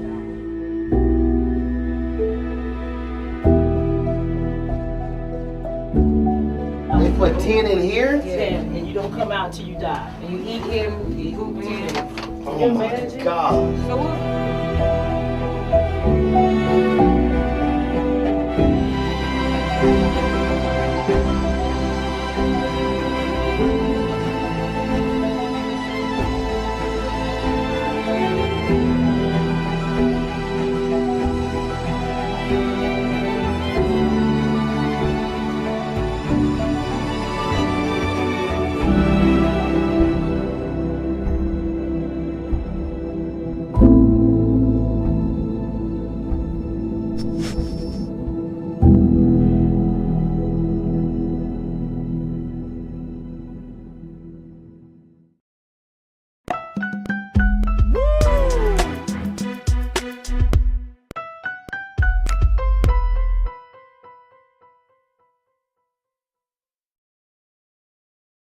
I wanted to switch gears because as we're discussing all of these things that are happening, they can kind of weigh on your mind. Well, today I wanted to highlight and have a conversation about Hood Huggers International. Now, the Hood Huggers International is a group of Black folks that are changing the game about Black life and culture and social justice issues in the mountains. Let me just share with you what they're all about, folks.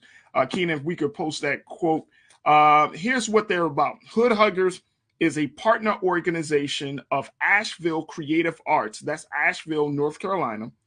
That serves as a vehicle for community-engaged social enterprise work, environmental work, and art in the Asheville, North Carolina area. Asheville is a city in western North Carolina's Blue Ridge Mountains, a province of the upper Appalachian mountain range known for its vibrant art scene, historic architecture, and African-American contribution. Folks, it is Hood Huggers International that is moving to bring Black folks into mountain life. But they're doing it in such a way that they are continuing the great tradition that was started to revive what they call Affrilachia. Are y'all familiar with this? When I saw this, I was like, you know what I mean? Like, it was just one of those things like, Black people in the mountains? Yes, Affrilachia, folks. And this was a terminology that was coined by a Kentucky-based writer and poet, Mr. Frank X. Walker, that focuses on the cultural contributions of Black artists. Now, here to talk to us a little bit more about this is Culture Crew member Rashad Staton, who is a nonprofit leader, an educator, and advocate / activist. Rashad, thank you so much, brother. Always a pleasure to talk to you. How are you today? Always. I'm blessed and favored, brother. Thank you for asking. Hope the same is for you. Yes, sir. Absolutely. Rashad, Affrilachia, excuse me. Affrilachia. The idea that Black people are expanding, we're working in these spaces like the mountains of Appalachia, right? But have you ever heard of Hood Huggers International? Never, brother, never. And I just love the framing of the term Affalachia, how they merge African with the Appalachia. Man, I love Black people. Our innovation, our culture is always gonna stitch us in the places that we exist in.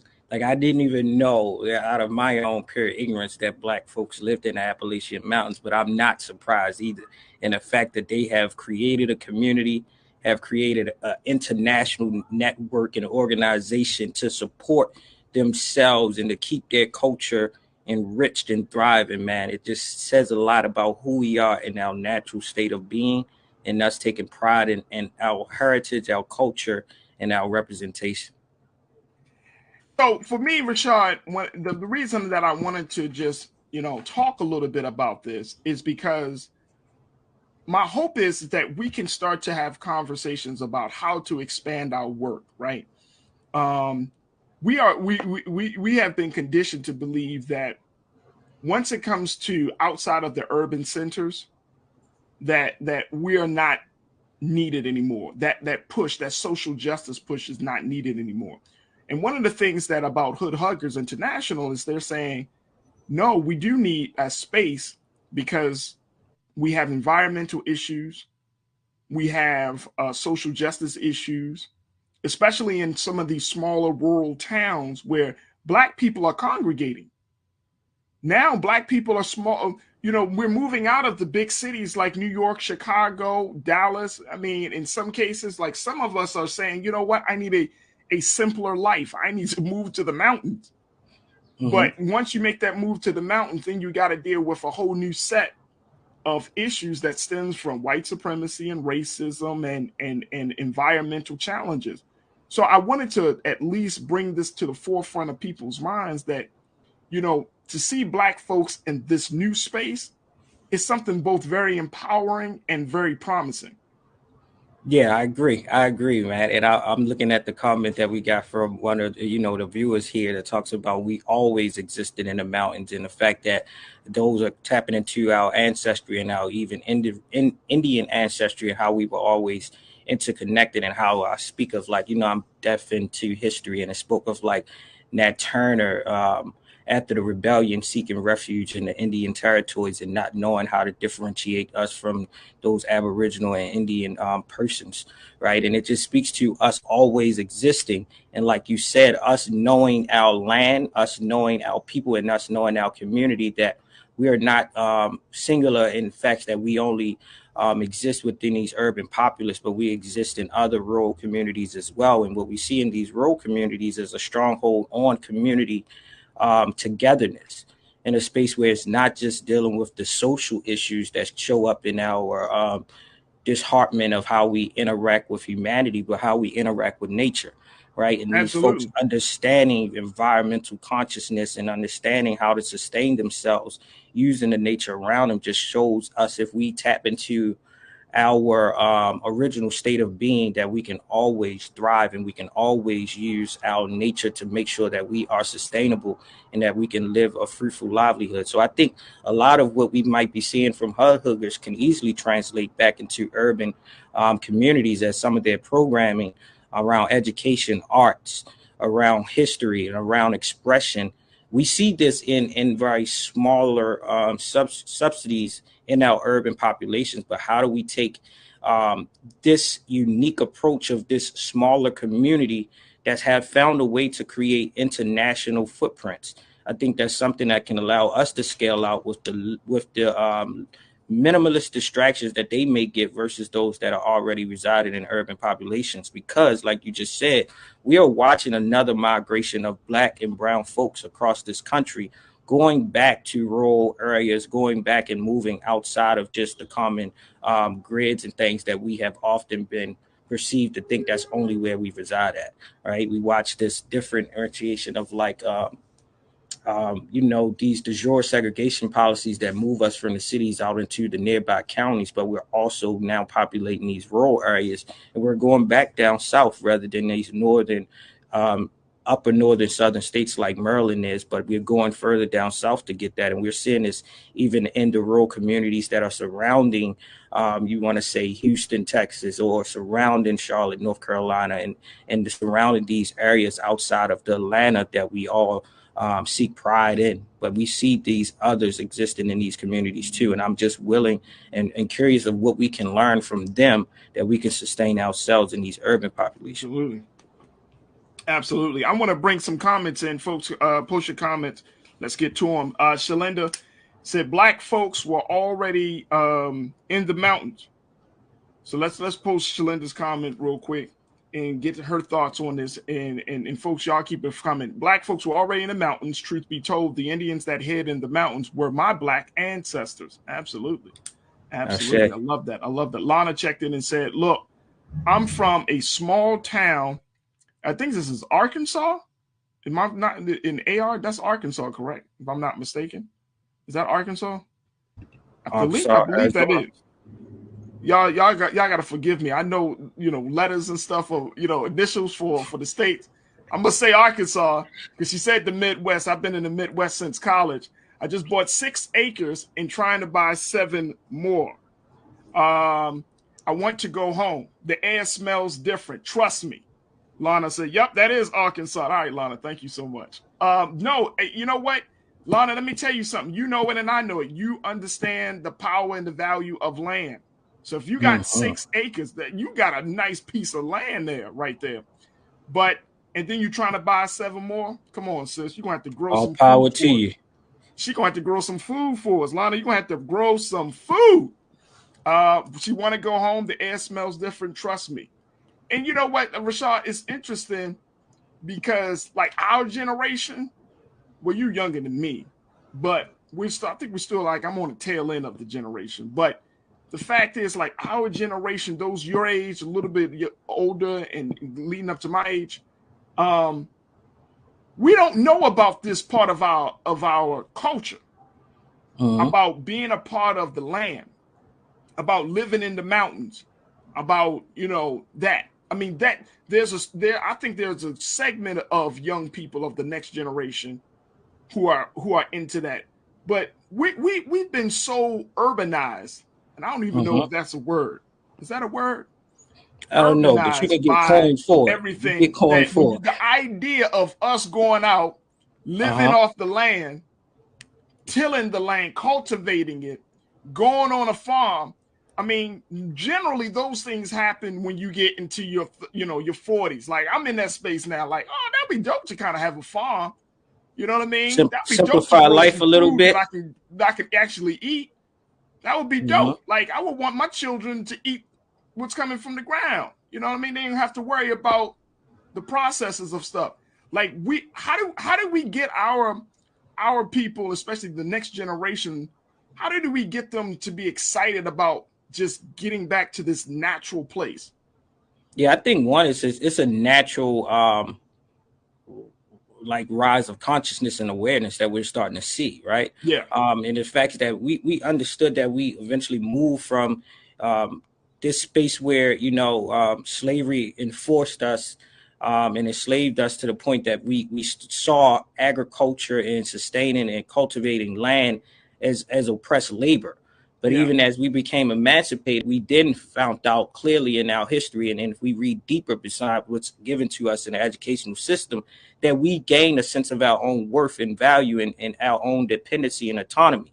That when now we're raising consciousness and vibrations in our community, we're starting to be very self-aware that we should go back to what has allowed us to, to thrive independently on our own and not be dependent on societal norms or the urbanization that provided us once at a time further opportunities and employabilities. But the reality is these mills and these factories that was once thriving in our country has now been displaced and has all been sent out into other countries. And America is not one of those places that have a strong hold on agricultural development. So it's that space of now, if our country doesn't have the business framework, we as homes and houses and communities must attain to that opportunity so that we can ourselves continue to live, continue to thrive, and we can actually remedy a lot of the social indicators and determinants that's holding us back from progressing, right? If we can continue to do urban farming and community farming, like you said, it removes the toxins, the pesticides, and all of the ills that is made when it's being produced by these larger corporations that want to see monetary gain rather than healthful gains in us as our humanity and our biological makeup. So I agree with the sister. I'm pleased to see that she is purchasing land and looking forward to purchasing more, right? I think that's powerful, and it says a lot about our sovereignty as a people. And if we continue with that direction, I think we'll have a stronghold on even how we move and more in the strength as far as political affiliations and things of that sort, and even education, right? The Brothers of the Nation speaks very highly on farming and cultivating out lands and going into it. And you start to see these younger brothers in the nation under the Honorable Minister Louis Farrakhan that speaks to his teachings and his messaging that tells them to go back and go and purchase land. That is one way of us gaining our independence and our sovereignty and everything else. So I love the idea of this, and I love that it's given us another avenue to freedom and liberation. Oh, no doubt. No doubt, bro. Let's go back to the chat. Let me see what Janae had to say. Janae always trying to be funny, Rashad. Always trying to crack jokes. Look at Janae. Let's bring up Janae's comment, please, Keenan. As we're talking about Hood Huggers International. Folks, if you haven't heard of the group, y'all should check them out. They're talking about reviving Affrilachia. Janae said, I am not ready to live off the grid. Plus, it's cold. I take some moments off the grid. I understand, though, sis. I totally understand. I think that's why you have an organization and like Hood Huggers and other organizations out there to show us that it can be done. That it can be done. And I think that it helps at least to open up our minds. Not even if you don't jump fully into the lifestyle, but at least you know that maybe I can try this, every couple of weekends during the year or something. You're going up to the mountains with some professionals that can help you to understand the beauty. I mean, just to expand, because here's the place I'm at as well, Rashad. Like, when we talk about self-care, sometimes people say, oh, self-care is going out and buying, going to the store or going to those things are nice. But self-care, when I think of self-care, I'm thinking about you becoming one with nature. I'm thinking about you, putting the phone down, walking away from the social media, and just getting into a place where you can breathe, you can take in new oxygen.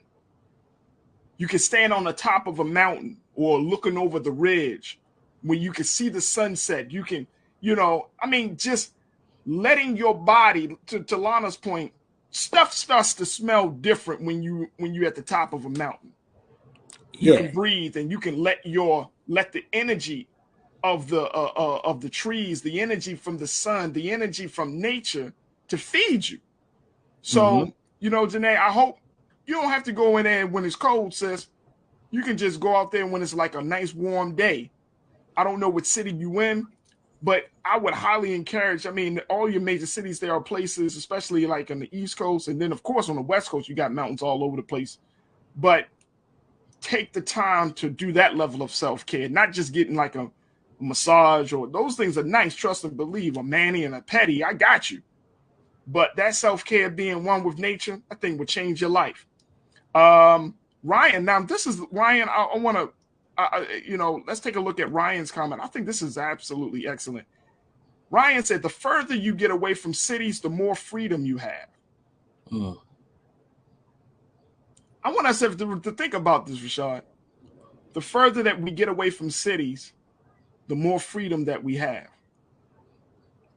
Yeah, I I would say remember like, having conversations doing the work that we do, brother, talking and empowering young people, right? mhm. And it always blows my mind when I come across Black youth that have never ventured outside of their neighborhood, or they never ventured outside of their city to go like camping. You know, I would work with programs that would take young people out camping. And I'm talking about 13, 14, 15-year-olds saying, I never been camping. Yep. I had that same lived experience until I was, had that opportunity awarded to me, and it changes your life. Even with the work that we do, and we know this is passion and service oriented work. My best way and my preference to reconnect and recharge is to get off the grid. A lot of times finding these places to go hiking, to go walking, to go trailing, to go camping, and just to go into these secluded places where you connect, and you become earthly people, in which we naturally are. We connect back to nature. We silence the distractions and the noises. We minimalize other people's projections and the falsehood of what society should define as success. But it allows you to listen to your own thoughts a little bit more, to listen to nature, to watch God show up in miraculous ways, and you're more likely to hear your higher self and your conscious self when you are have intentionally removed yourself from these things that we see as normal everyday things, which is not oftentimes for our betterment. So I always encourage others, and I've even started to take my son on these excursions, and even encourage my parents and especially like my dad to just get off the grid, go in there. And as I've started to climb, this definitive space of accessibility and leadership and power and influence, I've learned that a lot of those that we would identify as thought leaders, visible public figures, they actually use their gains to get away.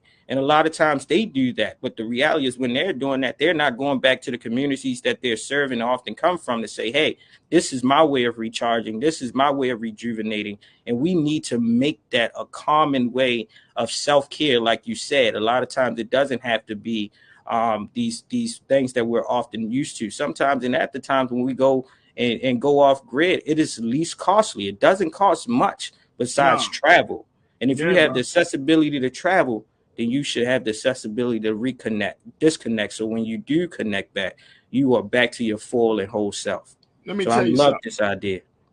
Brother, let me tell you something. That's the stuff that we're talking about. Karen, let's bring up Karen's comment, Keenan, because I think she's on point as well. Karen M checked in and said, that's right, Faraji, that is self-care, being in nature. And if we can begin to be self-sustaining, that would truly be self-care.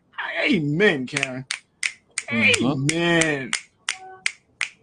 Self-care, you're in touch with nature, and then self-sustaining. That's what I'm talking about. Look, folks, look. And I think sometimes, Rashad, I know I'm getting older because certain stuff is starting to excite me now that it didn't excite me when I was younger, right? You know what I mean? Like this whole idea of being one with nature, this whole idea of, and I'm getting in this space, folks, and I'm sure some of you are in the same space. Like we've carried so much pain. We've carried so much pain from our personal experiences. We're working to try to shed the expectations, the unhealthy view that others have placed on us and that we have accepted. We've carried so much pain of being Black in America because that leaves a physical and psychological, that has a physical and psychological toll. Like what we saw in Buffalo, that will have a physical and psychological toll on not just East Buffalo, but for all Black people, because we're connected. Like as much as we might think that we're not, our DNA is connected. Like that's how we able to feel for those brothers and sisters that lost their lives in that tragedy, because It's something that's literally in us, our DNA. It's a part of our makeup, right? So we're connected. So we carry so much pain and so much hurt and so much tragedy and so much trauma that now, to become one with nature, to become one with yourself, to not live in a schizophrenic mindset. All of these things become more, to me, like they become more attractive to me. I'm realizing, Rashad, and you might be at this place too, bro. I'm realizing like the things that America, that this country and our culture has said is important, is not important. Money is not important. We know that it can create change, it can do some things for, but in the big scheme of things, folks, you know that if you had a choice between money and peace of mind, what you going to choose? I'm choosing that peace of mind. Same here.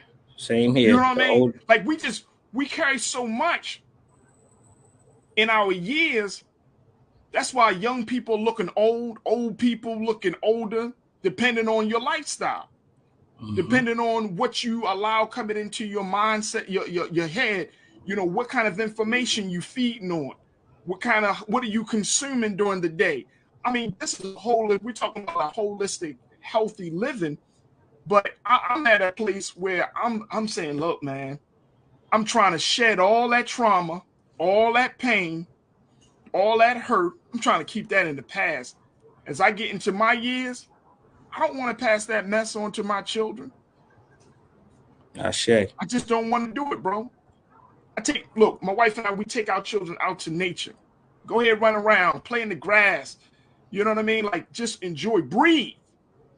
Because as much as we like to believe that we're living, when you're in these cities, when you're going through the grind each and every day, the simple things of just taking a breath, taking the air in and letting it out, it can make all the difference in the world.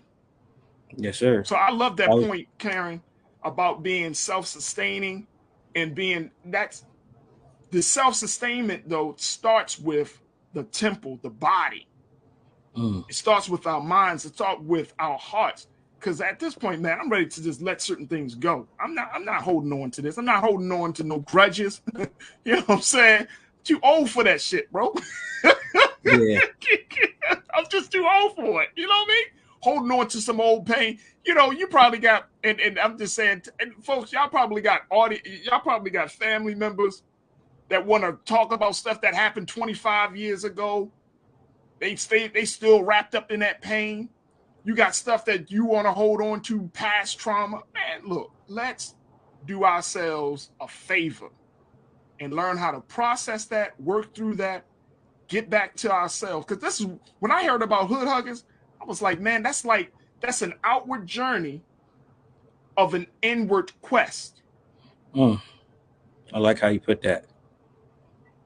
You living in the mountains, you going up in the mountains, but you really are going up into the upper echelon of your thinking to find some level of clarity. So that way you can be able to think clear, to make better decisions. I'm not trying to hold on to that, man. I'm not trying to hold on to this mess. Like this country is in such a state of mind that we have to all do our best to keep our sanity intact. Because as everything else is falling down around us, and it may seem like that, the walls are closing in, the ceiling is falling, we got to make the conscious and intentional choice, Rashad, that is not going to be our reality. That can't be our reality. We've gone through too much. We made of the best stuff on earth. Like, you remember Snapple when they always said made of the best stuff on earth? They talking about black people. And a couple of tea, some tea. But but we got all of this inside of us that if we just cleared the garbage, we just take a few breaths in. If we just really work on that self-care, we will transcend the pain. We will transcend all of the madness that's around us. I'm sorry, brother. I just had to share that. What's your take, man?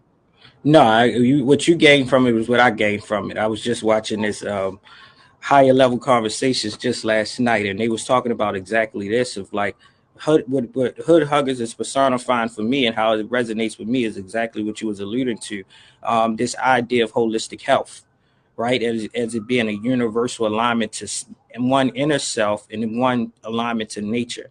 And the fact that they have tapped onto this and have sustained this will show that this community itself will continue to thrive, will continue to exist, and will continue to navigate whatever comes their way because they are so in tune with self, they're so in tune with nature, and they're so in tune with the universal community around them that I applaud them for this, and I applaud you for speaking this up, because those that are a viewership and those of an audience that reside within an urban populous city or town, let's say, we should now look forward to other ways to recharge, recenter, and like you said, reduce the noise of distraction and suppression and get to a sense of what really matters.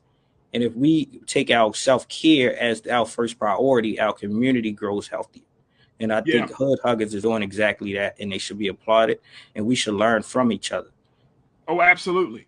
Absolutely. Folks, we're going to take a quick pause, but let me just share this with you. This group, Hood Huggers, Rebuilding Affrilachia, you can go to a website, and if you're in Asheville, North Carolina, look at that. They got the colors up there, folks. I want to just show y'all. If you're in Asheville, North Carolina, they will actually give you what they call a hood tour. Take you right up in the mountains, Rashad. Look at that, man. I got to get them on the show. I was about to say that. Whoever thought to correlate the name hood to be in the wilderness and to be in nature, and it just shows us reclaiming narratives and us living in our everyday story. Yeah, this is beautiful. So if y'all live in Asheville, North Carolina, definitely check them out. But Hood Huggers International, beautiful, beautiful group of Black folks doing some great things.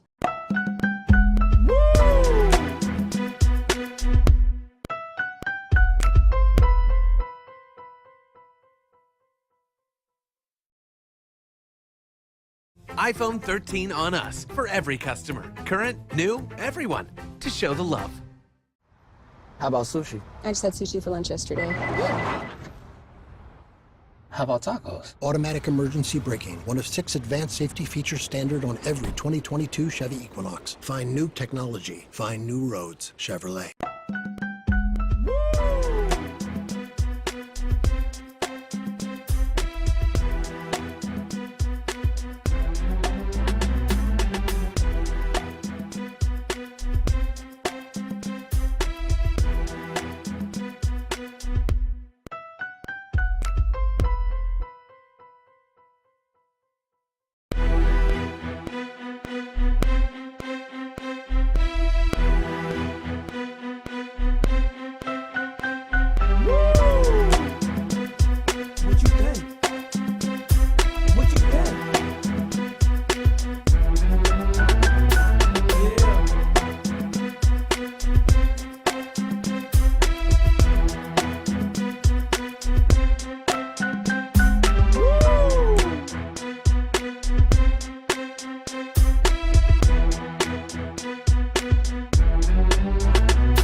drunk.